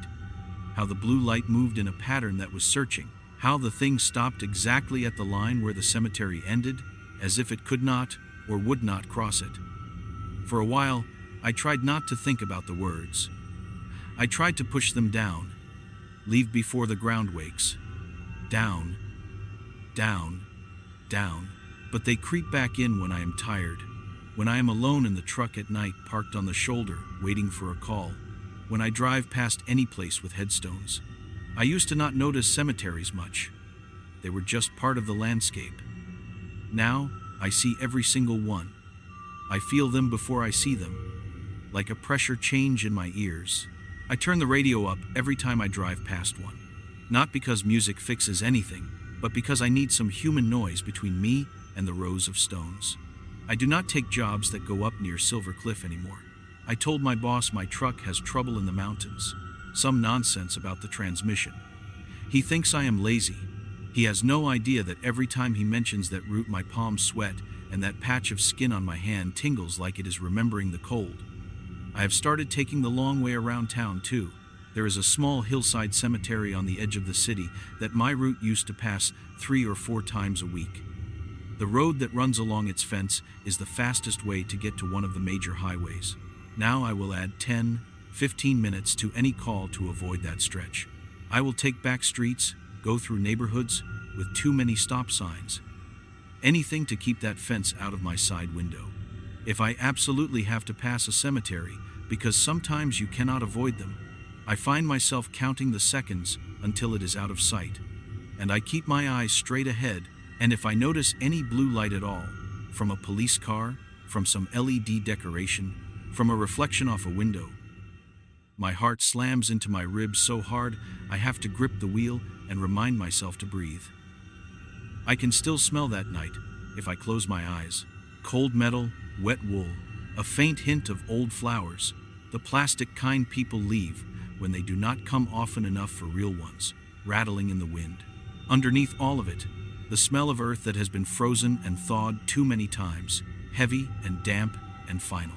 Sometimes when I sit in the truck waiting for the next call, I rub that pale patch on my hand and my fingers come away feeling colder than they should.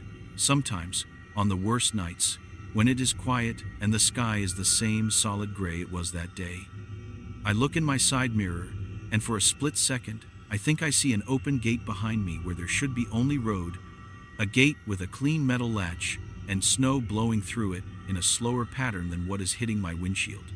I blink, and it is gone, but my stomach drops like I am going downhill too fast. You asked why I am parked by a cemetery right now, if I am so scared of them, why I am talking into my phone at 3 in the morning with the heater on high and the windows starting to fog. I am here because my last call of the night was to jump a car in a parking lot next to this place, and when I finished, my truck would not start right away. The engine turned over, slow, like it was starting from way down in the ground instead of under the hood. It did catch. Finally. But for a few seconds, the dash lights flickered in a pattern that reminded me of something else. Tiny blue points moving around inside a shape. I know that sounds crazy. I know I sound like somebody who has had way too many long nights alone and not enough sleep. But when I looked up, past the edge of the lot, I could see the black line of the cemetery fence, and beyond it, rows of stones tipped in white, and I felt this pressure in my chest like someone pressing a cold hand there, and I thought, if I do not say this out loud, it is going to stay in my head and get worse. So I pulled around, parked where I can see the gate, but not too close, and I started talking. My name is Daniel Pike. I am from a nowhere neighborhood outside Pueblo.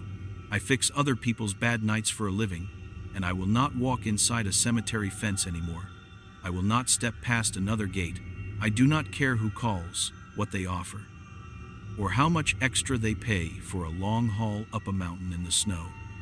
I heard something standing at the edge of that burial ground near Silver Cliff, something made of moving frost and dead quiet, and it told me to leave before the ground wakes, and I listened. I got out. I am still out, I think. But I do not know for how long, and I do not know what happens to the ones who stay, the ones who go all the way up to the chapel when the blue lights start their walk. All I know is that there was a fresh, human-shaped impression in the snow, where I had been standing when I first saw it. Right there, just inside the gate, when I looked back for 1 second, before I drove off, like the ground had opened its mouth and then shut again when I pulled away. And ever since that night, every time I pass any place where the dead are supposed to rest, I cannot shake the feeling that something at the gate is taking attendance, waiting for the ones who do not leave in time. My name's Daniel Price. I'm from this cramped little slice of lower Manhattan people around here just called the Churchyard block, and I work as a night security guard for a private company that gets paid to watch old buildings no one visits after dark. And right now, it is a little after 3 in the morning, and I am in my car with the engine off, parked by the iron fence of the churchyard, with the battery light on the dash glowing in a way that makes my stomach feel tight, and I am talking into my phone because if I do not say this out loud, I feel like whatever started that night is going to finish itself inside my head instead. And I know that sounds dramatic. I know it sounds like I am trying to scare you. But I swear to God I am not. I am just tired and cold and my hands will not stop shaking. And it all started on a December shift that should have been nothing, just overtime and snow and a quiet night where nothing moves except the wind and the plastic flowers on the graves. That afternoon was so normal that it makes me angry now when I think about it, because if I had known anything was going to be different, I would not have gone in. I would have called off. I would have pretended to be sick or taken the ride up. But instead, I got up late, around 11, because I work nights, and I made the same breakfast I always make on my long shifts: 2 fried eggs, toast from the cheap white bread with the red stripe on the bag, and coffee that tastes like burnt cardboard unless you drown it in sugar, which I do. And I remember spilling a little of the egg on the front of my dark blue work shirt and cursing under my breath and then laughing, because there is no dress code when you are walking around a graveyard in the dark. No one cares if you smell like grease or look tired. The only ones watching you are the cameras and the headstones. And I wiped the stain with a wet paper towel, but you can still see the faint yellow mark if you look close.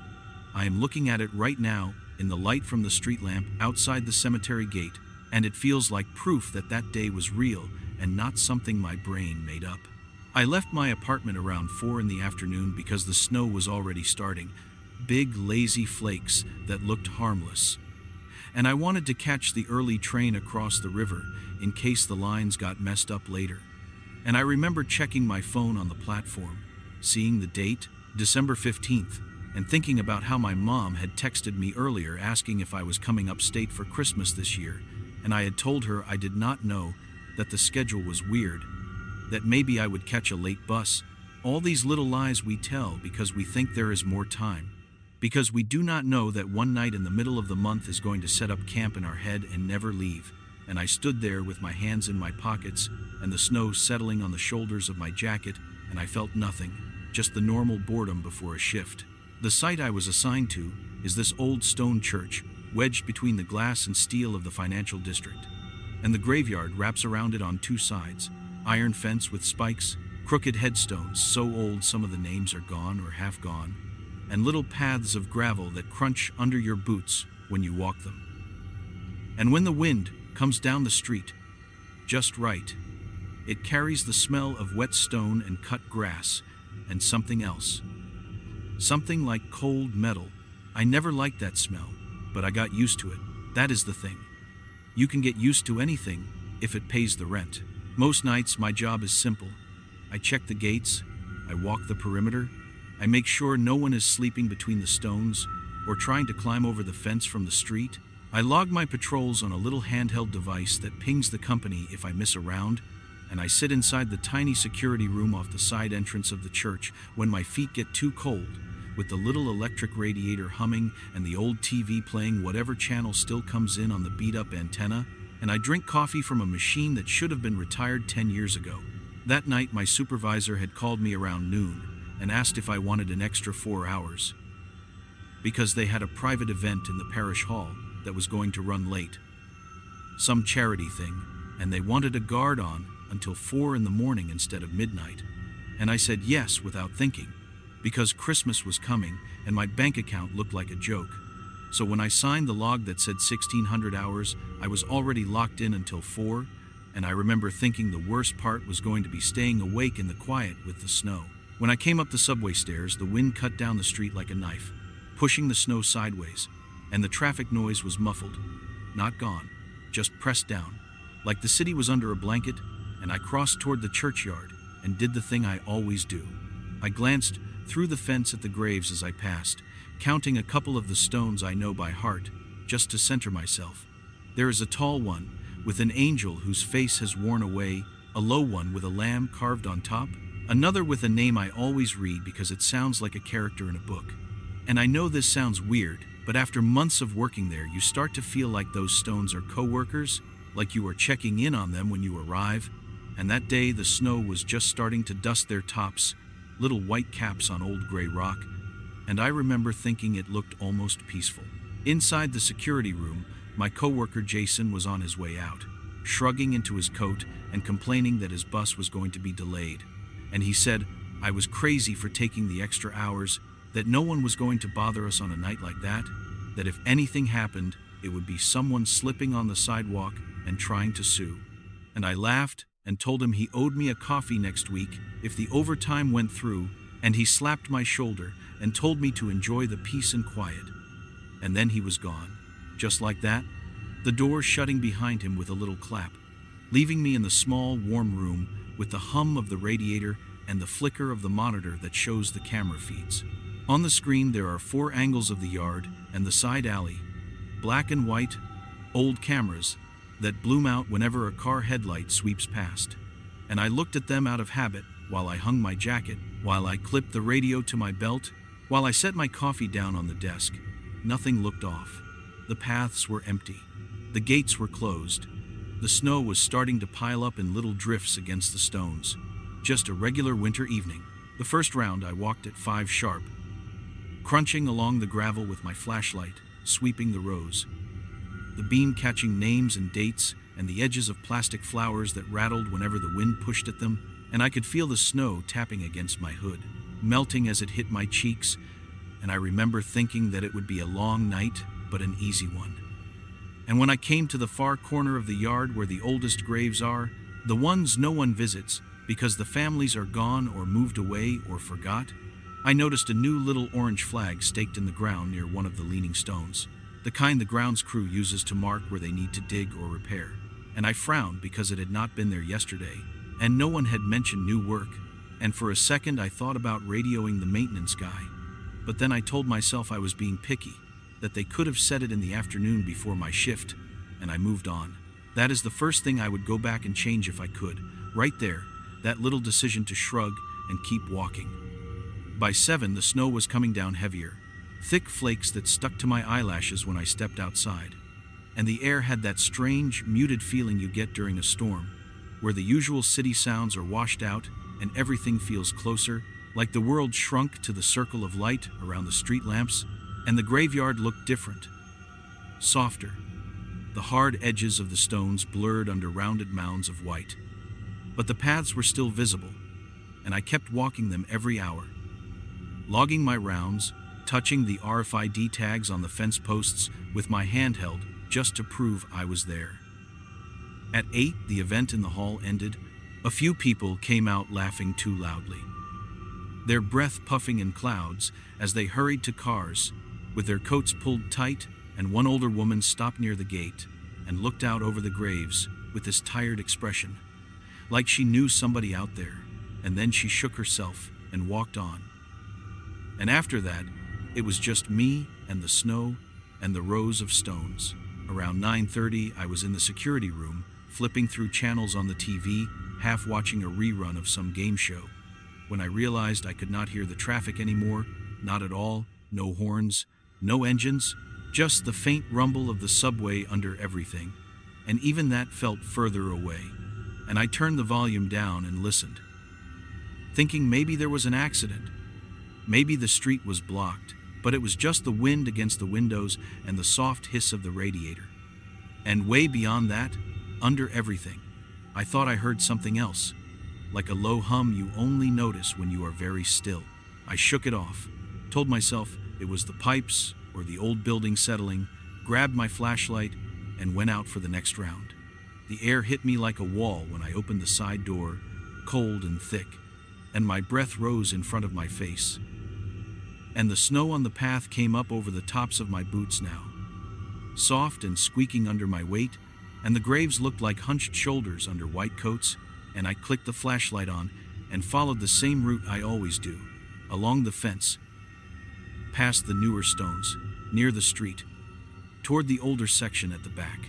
About halfway through, as I passed the big tree that splits one row from another, I stopped because I heard something that did not fit. It was faint, muffled, like sound through a wall, and at first I thought it was a car radio from the street, someone stuck in the snow with their music on. But it was not music, it was a tone, up and down, like someone yelling far away, like someone shouting through layers and layers of insulation, and it seemed to be coming from under my feet. I stood there, frozen, my breath catching, and I told myself it was the subway, some new vibration, a train hitting a weird patch of track. But the more I listened, the less it sounded mechanical. It sounded human, like someone calling out with their mouth covered, and I felt the hairs on the back of my neck stand up. I remember saying out loud, to no one, "Man, it is just the trains. Relax. You are tired." And I forced myself to keep walking, to finish the round, but once you hear something like that, you cannot unhear it. It sits behind everything else in your head. And for the rest of that circuit, I kept thinking the crunch of my boots might be hiding something underneath. Back in the security room, I tried to be logical about it. I really did. I checked the monitors, I looked at the feed that covers that back section, but the camera just showed snow falling, a gray haze over darker lumps of stone. No movement, nothing weird. And I told myself maybe the snow itself was changing the way sounds came up from the tunnels, like insulation. And for a while, I managed to believe that. Enough to drink another cup of coffee and scroll my phone and answer a message from my sister about what to get our mom for Christmas. It would have stayed one of those things you laugh about later at work if it had not come back. The next time was around 11. I remember because I checked my phone before heading out and thought how long 3 more hours felt. And the snow was deeper, almost to my shins in some spots, where the wind had pushed it into drifts and the whole graveyard was brighter, the flakes reflecting the light from the street so that the world looked flat and colorless, just white and gray and black iron. And as soon as I stepped off the stone step of the side door, I could hear it again, clearer this time, the same muffled yelling rising and falling under the crunch of my boots, and it lined up with where I was in the yard, like it was under a certain section of ground, and my stomach dropped because that is not how trains sound. That is not how pipes sound. That is how a voice sounds when you are not supposed to hear it. I made myself move slower, sweeping the flashlight across the stones, reading names out loud just to have something normal in my mouth. And I noticed that the snow seemed thinner in one long strip near the back, like something had brushed it away, or it had melted faster there. And of course, that was the direction the sound seemed strongest. I kept telling myself, someone could be under there. There could be a homeless guy who tried to sleep between the stones and got trapped. There could be a kid who slipped. Something logical. Something that would explain the way the sound made my chest tighten. And by the time I reached that strip of thinner snow, my heart was pounding so hard I could feel it in my throat. When I stood on it, the sound stopped. Completely. No hum, no yelling. Just the hiss of the wind and the faint rattle of plastic flowers, a few rows over. I shifted my weight, and there was a tiny crunch, like something under the snow adjusting. And the sound started again, faint but there, a drawn-out moan rising into a shout and then cutting off as if a hand covered a mouth. I swear to God, my first instinct was to get on the radio, to call it in as a medical emergency. But my hand would not move. It just stayed wrapped around the flashlight, slick with sweat inside my glove. And I listened for what felt like a long time but might have been seconds. And I realized it was not words I was hearing. It was the shape of words, the pattern of someone crying out over and over, like they had worn the meaning off a long time ago and only the sound was left. I said, through my teeth. Hello. Like an idiot. Like whoever it was could answer. And the noise stopped again. The wind gusted and the snow blew across my boots, and I thought, if you leave now, you will never know what this is, and it will follow you forever. And if you stay and you are wrong, you are standing on a person who is dying, and I could not live with that either. So I did what you would probably do, or at least what I tell myself you would do, so I can sleep at all. I stepped off the strip and forced my feet to move around it, looking for footprints, for any sign that someone had come in from the street or through the alley. But there was nothing except my own tracks and the smooth mounds of snow over the stones. When I got back to the security room, I called the maintenance number, told the guy on call that I was hearing something weird near the back section. Maybe the ground was shifting. Maybe there was a sinkhole. I do not even know what I said. I was talking fast, and he sounded half asleep and annoyed, and told me to put a cone up or an extra flag, and he would look at it in the morning. And when I tried to describe the sound, he cut me off and said, "Look, Danny, the ground is old back there. It settles. The trains shake it. If anything collapses, we will deal with it. No one is digging at night in the snow. Just keep people away from it. All right?" And I said, "Yeah, sure," even though there was no one to keep away. And I hung up and stared at the phone like it had betrayed me. After that, the hours stretched. I watched the cameras. I heard nothing for a while, and almost convinced myself it had been some freak echo, something I had misheard. And then just before 1 in the morning, when the night feels longest and the tired sits behind your eyes like sand, I saw something on the monitor that made my mouth go dry. The feed for the back section flickered, just a little, and then steadied. And when it came back, the snow in that strip I told you about looked different, like it had been disturbed, like someone had dragged a heavy blanket along it, and for a second, I thought it was just the wind, a gust you cannot see on the feed. But then, the image shivered again, and I saw an outline.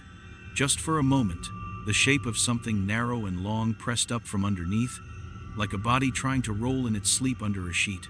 I pushed my chair back so hard it hit the wall, grabbed my radio and flashlight, and told myself, "You are going to go out there.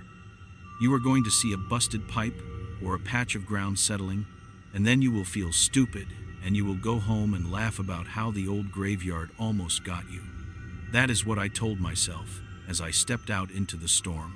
The snow was up to my knees now in some places, and my pants soaked through almost immediately, the cold biting straight into my legs, and the wind had picked up, pushing at my chest, making my eyes water, and all the quiet I had noticed earlier felt louder now, like the city was holding its breath. I trudged along the path, following my own earlier tracks where I could, the flashlight beam cutting a tunnel through the white. And when I reached the big tree, I stopped, because the air felt heavier there, like standing under a low ceiling, and my radio crackled with static even though no one was talking. I told myself it was the weather. Everything is worse in the weather. And I stepped around the trunk and toward the back, toward that strip. What I saw when the beam fell on it made my legs lock. The snow did not lie flat there anymore. It was sunken in a long oval, like a shallow trench. And at one end, nearest to me, the snow had collapsed inward, leaving a narrow, dark hole about the length of my arm. And from that hole, up through the packed white, came sound. Not muffled now, not distant. Right there, it was the sound of someone trying to yell with a mouth full of dirt, a raw, wet keening that climbed the back of my throat and made me want to run. And at the same time, a part of my brain screamed that, if I ran, I was leaving a person buried alive. I swear to God, that is what it sounded like. A person under the ground. I dropped to my knees without thinking, feeling the snow soak my jeans, and I jammed the flashlight into the drift, so the beam pointed down into the hole. But all it showed was blackness, packed earth, maybe roots, I could not tell. And the crying or yelling or whatever you want to call it did not get louder or softer. It just stayed the same, like it was not coming from a distance, like it was being played right next to my ear. I yelled into my radio, code for emergency, man down, possible collapse in the back section. I barely remember the words, just the panic trying to climb out of my chest, and the response was a burst of static, and then nothing, the storm eating the signal, and I was suddenly very aware of how alone I was back there, surrounded by stone markers and iron and snow. I leaned closer to the hole and shouted, "Hey, can you hear me? Are you under there? Knock if you can hear me. Hit the ground. Anything." Became something like a sob, but it did not change rhythm. It did not match my words. It just kept going up and down, up and down, like a recording stuck in a loop. I do not know how else to say it. At some point I realized my left hand was gripping the edge of the hole, and the snow underneath my gloves was melting from the heat of my skin, and that if the ground gave way any more I would go in too, and that was when the thought hit me that there should not be empty space under that spot. Not that close to the surface, not in a maintained yard. And my eyes flicked to the nearest stone, squinting against the snow in the flashlight beam. The name was half worn away, but I could still make it out. And the dates, and my stomach flipped, because the death date was not in the 1800s. Like most of the stones around there, it was recent, like really recent. I am not going to say the exact year, because I still see the numbers when I close my eyes. But it was within the last couple of years, and for some reason that made it worse. Knowing someone had been put down there not long ago, I started to back away, my hands slipping on the edge, when the snow under my knees gave a little sighing sound, like air being let out of a tire, and the oval sank another inch, and my weight shifted forward without my permission. Instinct made me throw my hands out to stop myself, and one of them landed right over the hole, breaking the crust of snow, and my fingers punched through into nothing. There was no gradual resistance, no packed earth, just empty space. And then something cold and hard wrapped around my wrist from below. I did not think bones felt cold, but whatever grabbed me felt like a handful of metal rods pressed together, thin and strong, and they closed around my arm with this careful, awful slowness. Like whoever or whatever it was afraid I would break if they squeezed too fast. I screamed, I am not ashamed to say that, a raw, ugly sound that scraped my throat, and I yanked backward with everything I had. But the grip held, and my shoulder flared with pain, and the whole time, right next to my ear, that same pattern of crying rose and fell, unchanged, like it was not connected to the thing holding me at all. I swear to God it felt like fingers, bony fingers, each one digging into the muscle of my forearm through my coat. And for a heartbeat, I had the insane thought that this was good, that if something could grab me, it meant they were alive, that I would pull them out and save them. And then, another part of my mind, the part that had been watching the cameras, the part that had been listening to the sound not lining up with anything, started yelling that there was no way a person could reach that high through packed earth without making a bigger hole, that there was no way a person could hold on to me with that much force and not change the sound they were making. I started babbling. I know I did, saying, "Let go. I am here. I hear you. I am getting help. Hold on." Over and over, saying whatever came into my head, and my voice sounded small and thin in the open air above the graves. I do not know how long we stayed like that, me pulling back, the thing under the snow holding on, the wind whipping snow into my face and filling my mouth with cold, but at some point, I felt another shift under my knees, a deeper one, like something further down had given way, and the whole oval dropped another couple of inches. The grip on my wrist tightened, and there was a tearing sound, and for a split second, I thought it was my arm. I was sure I was about to see my own bone, but the pain that followed was sharp and localized, not the all-over agony I was bracing for, and when I finally wrenched myself backward, kicking with my heels, I stumbled onto my back with my arm free and snow flying everywhere. I scrambled away on hands and feet until my back hit a headstone, and I looked down expecting to see blood, exposed flesh, something horrible. But all I saw was the sleeve of my work coat hanging in strips, shredded up to the elbow, the fabric threads sliced clean like they had been cut by something with edges instead of pads. Underneath, my skin was mostly unbroken, just a ring of purple marks blooming in the shape of long fingers. The hole where my hand had gone in was bigger now, wider around, a ragged opening into dark, and the sound of crying had not changed at all. Still the same pattern, the same rise and fall, like it had never noticed me. That was the moment when whatever stubborn part of me that still believed this could be explained gave up. I got to my feet, slipped, almost fell, caught myself on the stone, and turned and ran, stumbling through the drifts, not caring about the path, just trying to get back to the side door, back to the security room, back to any place that was not surrounded by names and dates and holes in the ground. I remember the crunch of the snow, the way my breath tore at my lungs, the way my radio crackled nonsense, and behind it all, faint but still there, like it was threaded into the air between the flakes, that same muffled yelling, following me until the door of the church banged shut behind me and the lock clicked. Inside, the world felt too small, the security room too bright, the radiator too loud. I slammed my torn sleeve on the desk like I needed proof it had happened, like I did not trust my own memory.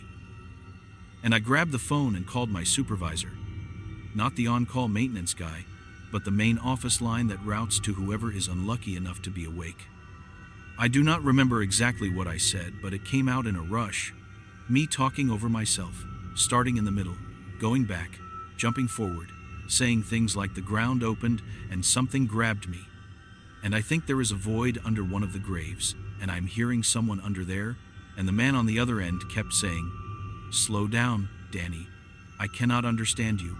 Start at the beginning."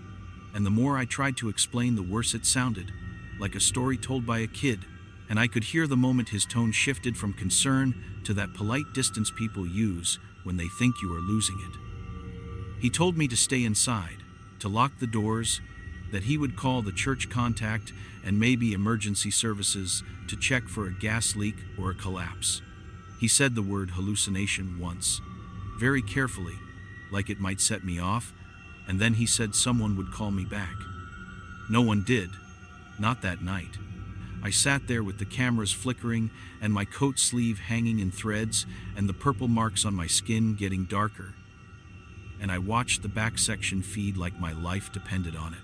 At some point the crying sound faded, not all at once, just thinning out, like a radio station drifting out of range, until there was only the wind and the snow again. And on the monitor the oval of sunken snow did something I still cannot make sense of. It smoothed out. That is the only way I can put it. One frame it was a depression, a shadow where the light caught it differently, and then the next it was flat, the same as the rest of the yard, as if someone had laid a fresh sheet of snow over it while I blinked.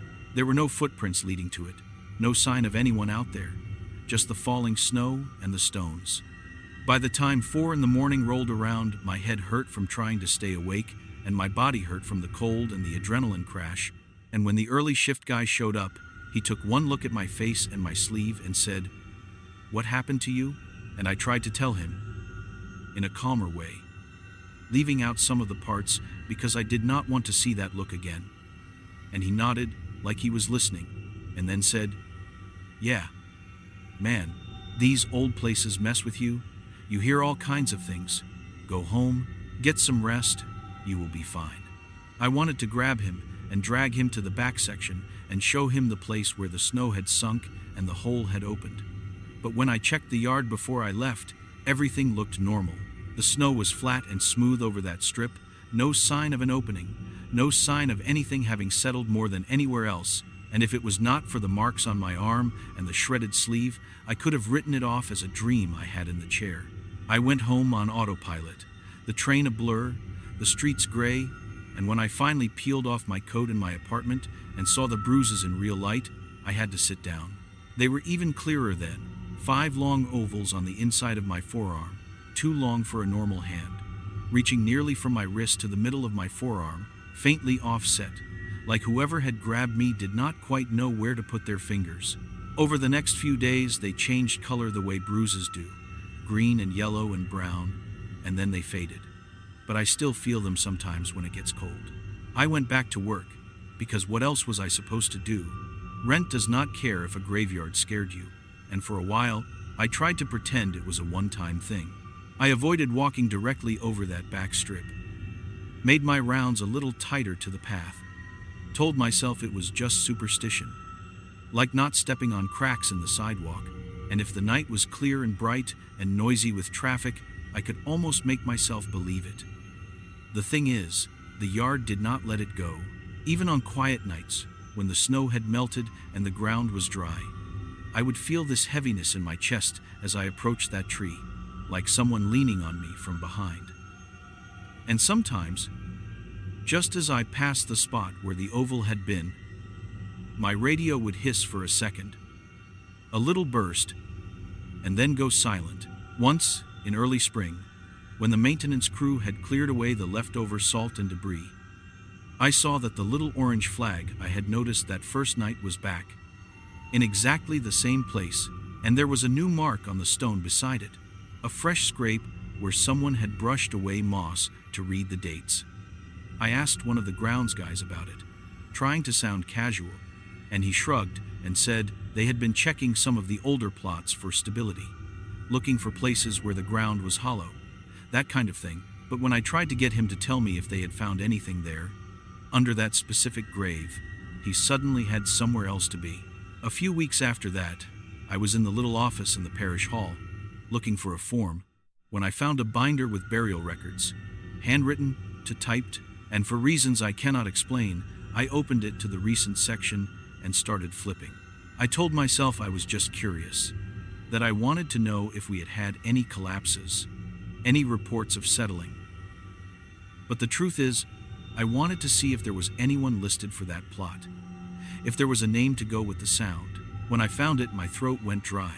The name matched the one I had squinted at in the snow, and the date of burial was in winter, a couple of years ago, during another storm. The cause of death section just said accident.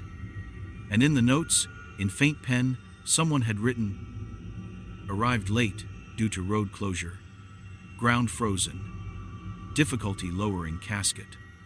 That is all. Nothing about being trapped, nothing about someone being buried alive, nothing that would explain the way the sound felt like it was scraping the underside of my skin. I put the binder back, and I told myself, see, this is all in your head. You made up the trapped part. You filled in gaps with the worst thing you could imagine. I tried to hold on to that. I really did. But every time it snowed after that, even a little, even just a dusting, the yard changed. The traffic noise would thin out. The air would get that insulated feeling again. And if I had to walk past the back section, I could feel something under my boots. Not movement exactly, more like attention, like the ground under that one strip was waiting to see if I would step on it. I started changing my route outside of work too. There are 3 ways I can walk from the subway to the site. One goes straight along the fence, one cuts behind the church through a narrow alley, and one loops around the block so you hardly see the graves at all. I used to take the straight one because it was fastest. Now, I will go 10 minutes out of my way in the freezing cold just so I do not have to see the tops of the stones over the fence out of the corner of my eye. On my days off, if I am in a car and we pass any cemetery, not just that one, I turn the radio up. I do not care what is playing. Music, talk, static, anything to drown out the possibility that I might hear something from the ground. I do not go to funerals anymore. When my uncle passed in the summer, my mom begged me to come, and I told her I could not get the time off, that the city was short-staffed. All the usual excuses, because the thought of standing at another open grave, of hearing even the smallest breath of sound come up from the earth, made my vision go white. I know how that sounds. I know you are thinking, why would you keep working there if it messed you up this much? Why not quit? Get a different job, move inland where the oldest thing is a strip mall, and I ask myself the same thing every time I lace up my boots. Part of it is money, sure, and part of it is stubbornness, but there is something else too, something I am not proud of. Some nights I park my car where I am parked now, right by the gate, and I sit with the engine off and the lights out, and I listen. Not because I want to hear it again, I swear, but because I am afraid that if I stop listening it will get louder, that if I ignore it it will move. that the next time I pass some small town cemetery by the side of a highway, I will feel the ground tilt under me and realize it followed. I keep looking at the fence, at the iron bars with their chipped paint and tiny rust flakes, and I remember the feeling of those bony fingers closing around my arm, careful and desperate at the same time, and I cannot escape this thought that has been eating at me since that night. What if it was not trying to pull me in? What if it was trying to pull itself out, and I just got in the way? What if the sound I heard was not meant for me at all? Just a leftover loop pressed into the soil by someone who spent their last minutes screaming, and the thing that grabbed me was something that woke up in that hollow place under the grave and used the nearest shape it could find to test the surface. I know how it sounds. I keep saying that because I need you to understand that I am not chasing some story. I am not looking for meaning. I am just trying to make it through my shift without feeling like the ground is learning my weight. I can show you the sleeve. If you do not believe me, I kept it. I could not bring myself to throw it away. It is in the trunk of my car, right now, folded on top of an old flashlight and a pair of gloves, and when you unfold it, you can see where the fabric is sliced clean through. 5 long, perfect arcs that line up around the empty space where my arm would be, like the outline of a hand that does not match any living person I know. I am sitting here with the gate in front of me, the stones on the other side buried under fresh snow, and the battery light on my dash just blinked again in that slow, steady rhythm. And I keep checking my phone, watching the minutes crawl toward the start of my shift. And every time a car goes by and sends a little tremor into the pavement, I feel it in the bones of my arm before I feel it under the tires. That is how I know I did not dream it. That is how I know something under that graveyard knows I am here.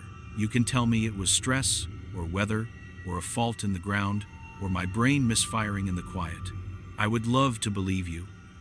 I would give anything to be the kind of person who can walk past a cemetery without my heart rate climbing. But I am not that person anymore.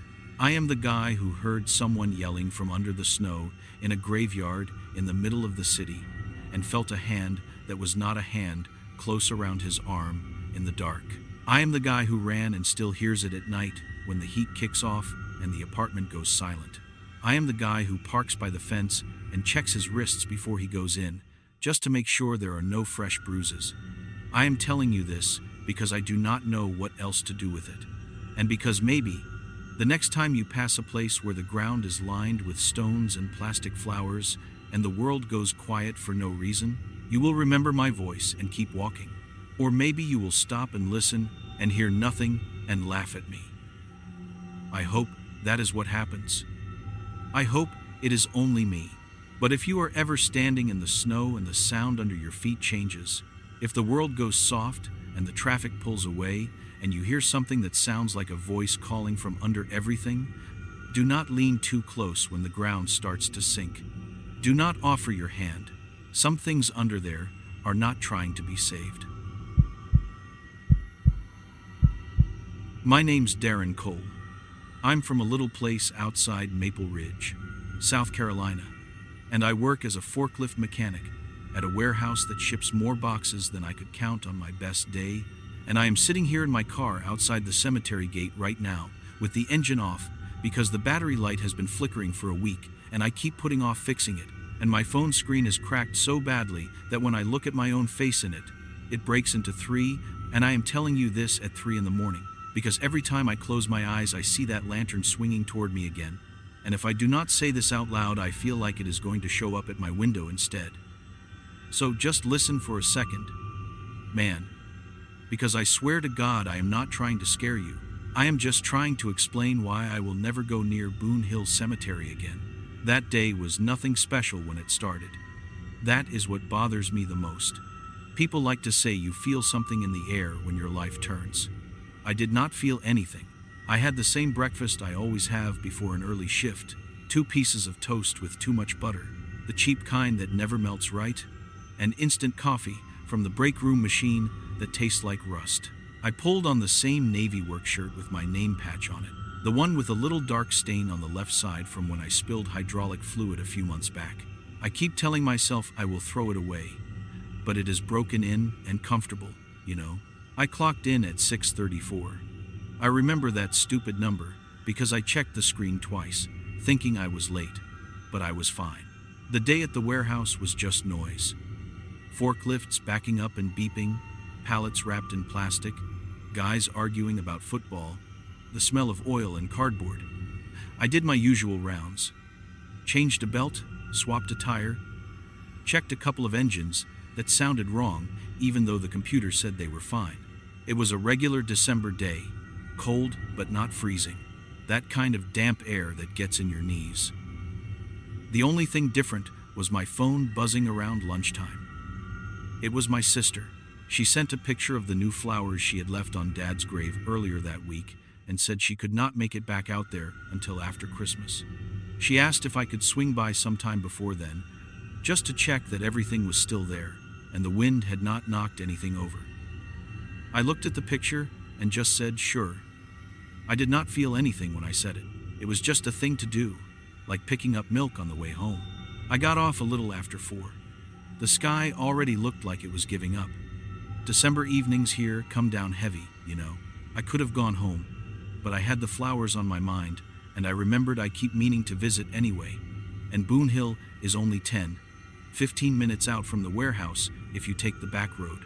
So I got in my old pickup, the white one with the passenger door that sticks, and I headed out there. The radio was playing some talk show about holiday shopping, and I let it run as background noise. The graveyard sits just off a 2-lane road where the street lights thin out. You can see the headstones from your windshield once you pass the last gas station. I pulled in and felt my stomach do that little drop when the gravel crunches under the tires. The place was almost empty. One other car near the entrance, nobody walking around that I could see. It was late enough in the afternoon that the sun was just a bright smear behind the clouds. No real warmth, just light fading out. I checked my phone. 4:43. Plenty of time, I thought. I did not even grab a jacket, which was stupid, but I figured I would only be a few minutes. I walked up the main path between the newer graves first. They are all neat and straight. Shiny stones with fresh dates, little flags, plastic flowers that look too bright. Dad is not up there. His spot is further back, where the ground starts to tilt and the stones lean a little. As I walked, I noticed the air felt colder than it had in the parking area. Not the wind. The wind was light. It was like stepping into a big shadow that never left. I pushed that thought away. You tell yourself things when you are walking through a cemetery alone, like it is just the open space, or the way the trees block the sun, or the damp ground holding the chill. It makes sense until it does not. I found Dad's grave without thinking about it. Second row down from an old oak, left side, stone with his name and the little engraved wrench we paid extra for because he was proud of being a mechanic his whole life. The flowers my sister had brought were still there, a little tilted from the wind, the ribbon half undone. I knelt down and fixed them, tied the ribbon back as best I could with cold fingers. I talked to him a little. I do not know why. I just do. Told him work was the same. Told him Mom was still stubborn. Told him my truck was acting up again. When I finished, I checked my phone. 5:08. The sky had shifted while I was crouched there. The light was not just dimmer. It had gone flat. No color at all. That was the first time I thought maybe I should head back to the truck while it was still decent out. I turned and looked toward the entrance. From where I was, you could see the main gate framing the road beyond, and one of the streetlights starting to blink on. The other car was gone.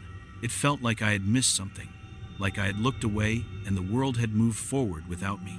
I started back down the path, and that is when I heard the first sound. It was small, just a crunch, like a boot on frost. But there was no frost yet. The ground was damp, not frozen. I told myself it was a squirrel or a branch shifting. I kept walking. Then I heard it again, closer. Crunch, crunch. My body reacted before my brain did. Shoulders tightening, mouth going dry. I stopped and turned. There was nothing behind me. Just rows of stones and those little wind spinners some families stick in the dirt, barely moving. The sound did not repeat. I laughed once, too loud, just to hear something human. I remember saying out loud, "You are fine, Darren, stop acting like a kid." I picked up the pace anyway. By the time I got close to the truck, the sky was basically done. It was that in-between time, where it is not fully dark, but nothing is really visible either. The street lights by the road were on, casting that yellow ring that never seems to reach the fence line. The gate of the cemetery was still open, and my truck was the only vehicle left in the lot. I fished my keys out, hit the unlock, climbed in, shut the door, and that is when the second thing happened. I turned the key, and the engine did not even try. No click, no cough, nothing. Just dead silence and the faint dashboard lights flickering once and then fading. I sat there, holding the key in that turned position for a few seconds, like I could force it through will. My battery had been acting weird, like I told you, but it had never just given up like that. I tried again. Nothing. The quiet around me felt heavy. Even the road outside seemed calm, no cars coming or going. I looked at my phone. Signal was there, but the battery icon was low, one red bar. I had forgotten to charge it at work. Of course, I thought about calling my sister, or a tow, then thought about explaining where I was, sitting by the cemetery at dusk, and something in me did not want to say the words out loud. I told myself I would try the truck one more time and then figure it out. I turned the key again. Still dead. That is when I saw the light. It was faint at first, like the glow of a cell phone held under a jacket. It came from deeper in the cemetery, not near the newer graves, but up the slope where the oldest ones are. The ones with the names worn so thin, you can only read them if the sun hits right. I squinted through the windshield. The light bobbed slightly, like it was swinging, not harsh like an LED, more like the warm yellow from an old bulb or a candle. My first stupid thought was someone had stayed behind and I had just not noticed. Groundskeeper maybe, but I had never seen anyone use a lantern there, and I knew from the little sign by the path that the back section was supposed to be closed off for restoration or something. There is a chain across the old steps and a faded notice, saying no visitors beyond that point. I could not see a body behind the glow, just that light hanging in the air. I looked at my phone again, then at the locked gate in front of the truck. Walking out to the road to flag someone down would mean leaving the truck sitting alone with the keys in it, and something about that made my skin crawl. You know that feeling you get when you think you are being watched, and turning your back feels like a bad idea. I told myself if there was someone with a light, maybe they had a vehicle or a radio, maybe they could give me a jump. That was the reasonable thought, and I held onto it like a rope. I got out, shut the door gently, and the sound of it closing echoed more than it should have. The air had dropped a few degrees, I swear it had. I walked back onto the path, gravel under my boots louder than before. With every step, the rest of the sound seemed to pull away. No insects, no wind through the trees, nothing. Just my footsteps and that quiet hum in your ears when it is too still. The lantern, or whatever it was, stayed where it was for a bit, then moved. It swung to the left, then to the right, slow arcs, like someone checking rows. I tried to see a silhouette behind it, but all I got was glare and the shapes of stones. As I got closer to the old section, I could see the chain, loosely hanging between two leaning posts. The sign was there, half rotted, the words, "Keep out," barely visible. The light was beyond that. I stopped about 2 steps from the chain. My breath was visible now, little white puffs that vanished fast. I called out. I said, "Hey, excuse me, my truck will not start. Do you have a phone or jumper cables, anything like that?" My voice sounded small. The lantern did not react at first. Just a fraction, the way something does when a person turns toward you. The light floated between them, then began coming down toward me. That is when the footsteps started again. Crunch, crunch, clear as anything. They matched the swing of the light, like boots on ground that should have been soft but suddenly sounded brittle. I felt every hair on my arm stand up. I tried to tell myself again that it was a person, a groundskeeper, an old man maybe, using a lantern because he liked old-fashioned things. I waited to see the shape of his shoulders, his head, any part of him, but there was nothing. The light came down the slope as if it was tied to an invisible hand. No flicker of someone blocking the glow, no shadow that belonged to it. It stopped about 10 feet from me. The edge of its light barely reached my boots. Up close, it looked like one of those old brass lanterns you see in antique shops. Glass, smudged, metal, dull. The flame inside was steady, too steady. Not once did it gutter in the cold air. I felt the urge to step back, but my legs did not get that message. My mouth went dry. I said, "Hey, man, you heard me, right? My truck is dead. Can you help me out?" That is when I heard my name. It did not come from in front of me. It came from just behind my left ear, close. A woman's voice, low and quiet, like she was trying not to wake someone. She said, "Darren." Not shouted, not surprised, just said it like she had been expecting me. I turned so fast I nearly slipped. There was nobody there, just rows of stones fading into the dark. Cold air rushed down the back of my neck, like a door had opened behind me. I spun back toward the lantern. It was closer. I do not know how it got closer without me seeing it move. 1 second it was at the edge of the light, the next it was only a couple of feet away, the glow licking the front of my shirt. I stepped back then, finally, and my boot hit something that should not have been there. I looked down. There were footprints in the ground around me. Not mine. Mine were clear enough, leading from the truck up to this point. These others were different. They were sharper, like they had been pressed into frost, except the ground was just damp dirt and dead grass. They formed a circle around where I was standing. A ring. Each print pointed inward. I do not know how many there were. Enough that I could not have stepped anywhere without landing on one. My brain started to split between counting and panicking. The woman's voice came again. Same spot. Right behind my ear. Like someone leaning in. She said, "You are late." I wanted to run. I swear I tried, but it felt like if I moved wrong, I would kick through one of those prints, and I did not want to disturb them. That sounds stupid now, but in that moment it felt like a rule I had to follow. I forced myself to look away from the ground and focus on the lantern, because it was the only thing that was not part of the graveyard. It was the only thing that did not belong there. The glass did not reflect me. That is the detail that still visits me when I try to sleep. The glass should have shown my face. Warped. Something. Instead, the flame inside seemed deeper than the lantern, like it had more space in there than it should. I asked, "Who was there?" My voice cracked. The footsteps started up again, but this time they were in the circle with me.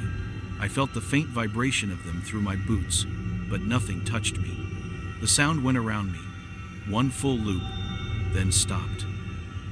The lantern rocked in a sharper arc, like it had been bumped by a hand. I heard her again. This time, she used my full name, Darren Cole. Only my family uses both names like that. It came from in front of me now, from the direction of the lantern. But the flame did not flicker with the sound. I said, "I do not know you. I just came to see my dad. I am leaving." I tried to step back over the chain. When I looked down, the prints had changed. They were still in a circle, but now each one was deeper, like whoever left them had put more weight into the step. The ground around them seemed slightly raised, like the dirt had been pushed aside from underneath. I do not know how long I stood there, arguing with myself silently. Part of me screamed to jump the chain and run for the truck. Another part was sure that if I turned my back, the lantern would be right at my shoulder, or worse, that voice would be inside my head instead of beside it. I took a breath and focused on one thing I could control, my keys. I realized I was still holding them in my hand, tight enough that the edges were digging into my palm. I thought, If I can just get back to the truck, if I can get inside and lock the doors, I can think. I do not care if the engine starts. I just need the doors between me and this. So I forced myself to move, one slow step backward, making sure I did not tread in the strange prints. Another step, then another, until I felt the chain brush against the back of my calves. The lantern did not move while I did this. It hung there, steady, watching without eyes.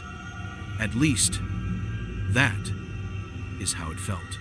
The moment I lifted my leg to step over the chain, the woman's voice spoke again, louder now, not a shout but with weight behind it. She said, "You are not done." My foot snagged on the chain.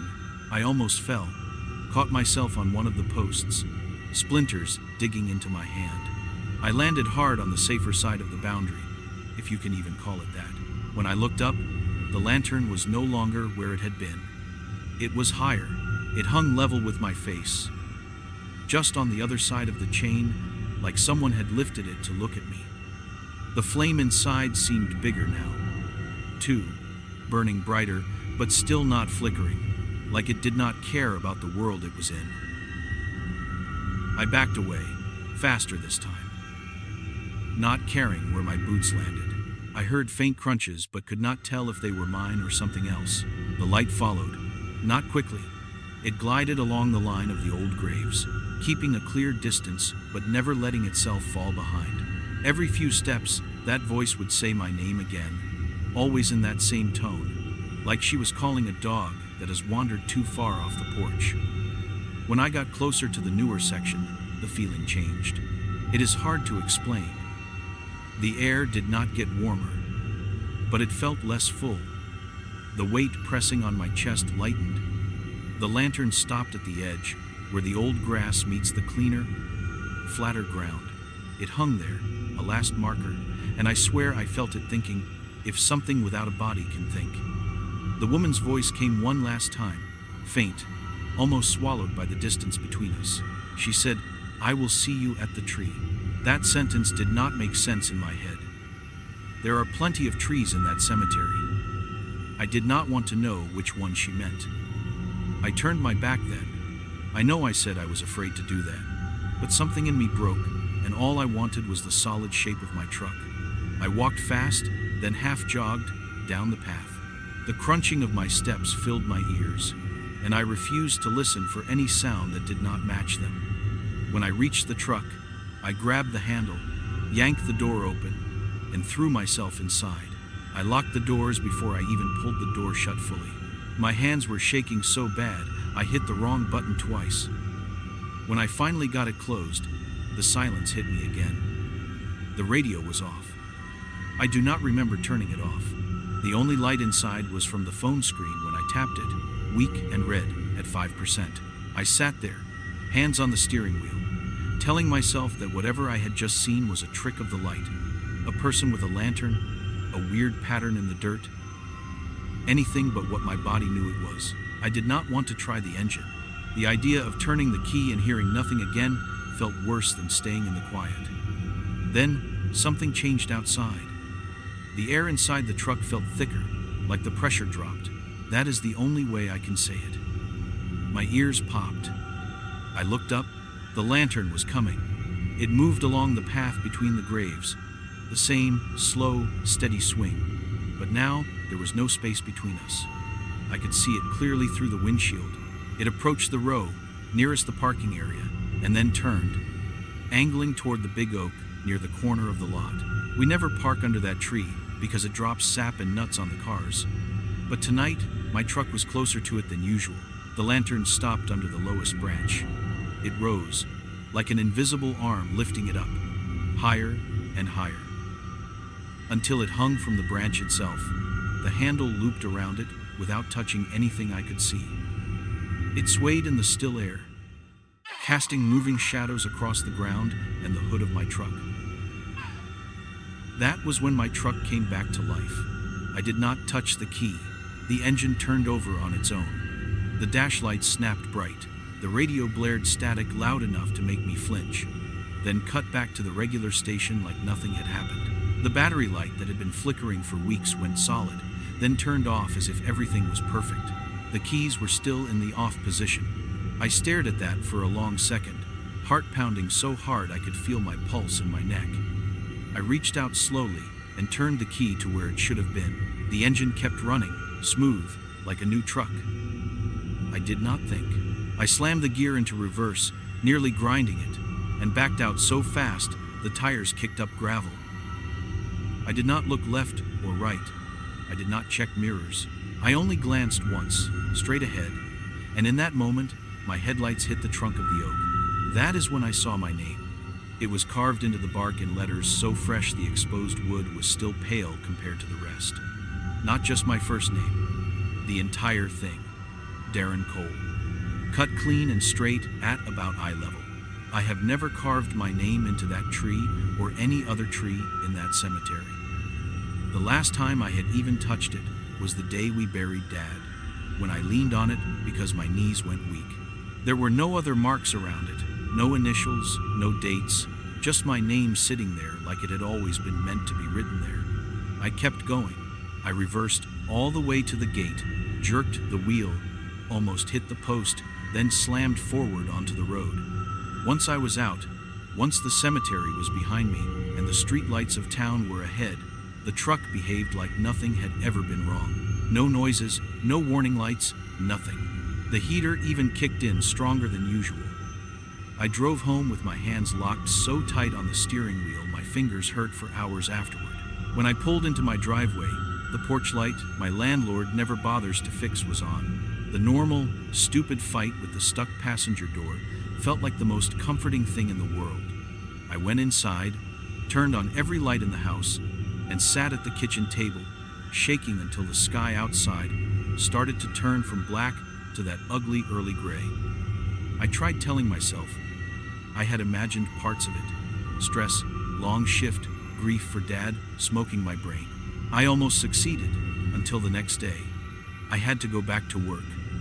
Life does not stop, because something grabbed your mind and twisted it. I drove past the turn that would have taken me out to Boone Hill, and my hands started to sweat. I kept going. At lunch, my sister called. She said she had driven past the cemetery that morning on her way to her job at the bank, and she thought of Dad.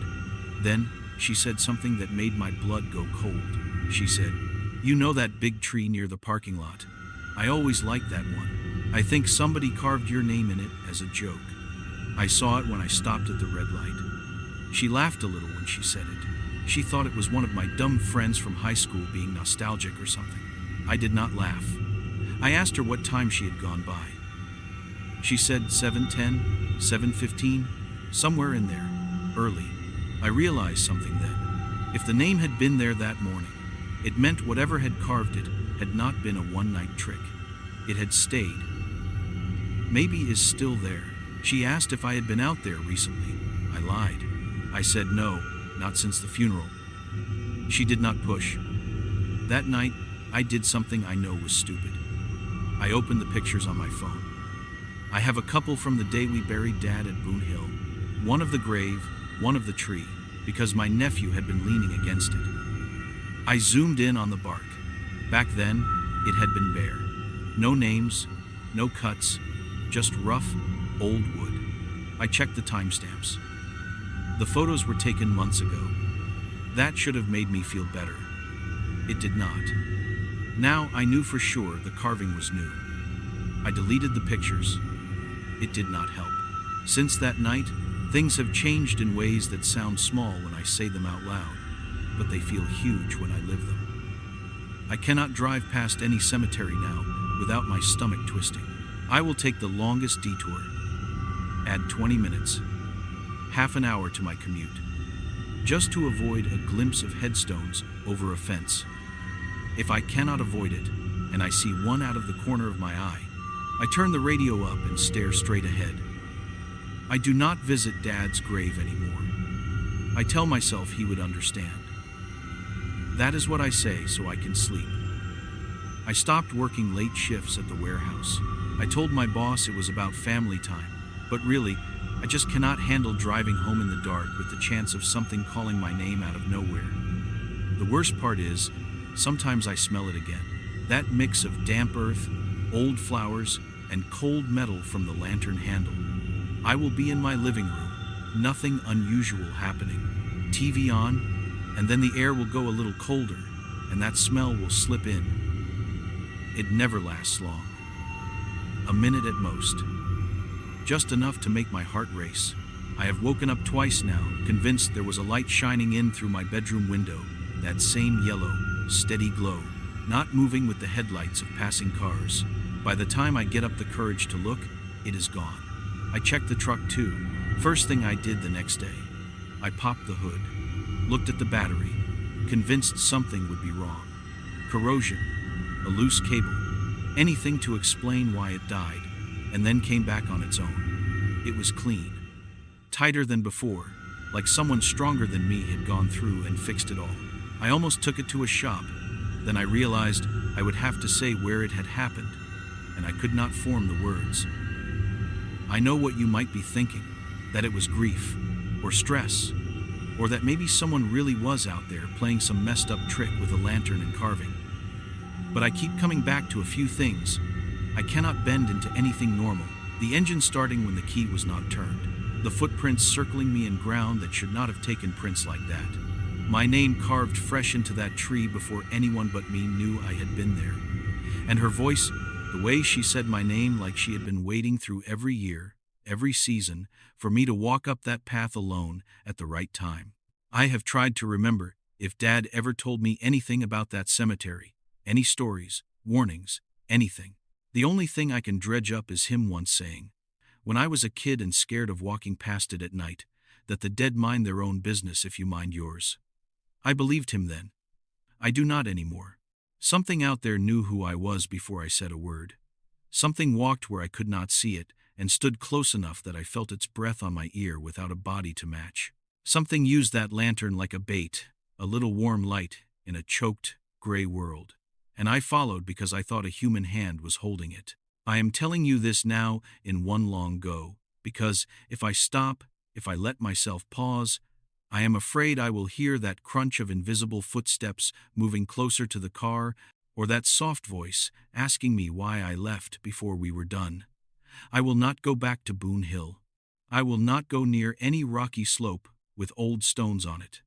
When my time comes, I told my sister to cremate me and scatter me somewhere far from any cemetery fence. She laughed when I said it. She thought I was joking. I was not. I will change my route, my whole life, before I walk under trees that can have names carved into them without a hand. And if you ever find yourself in a quiet graveyard in December and you see a lonely lantern burning where no one is supposed to be, do not do what I did. Do not go toward it. Do not assume there is a person holding it. Because maybe there is not. Maybe it is just waiting for your name.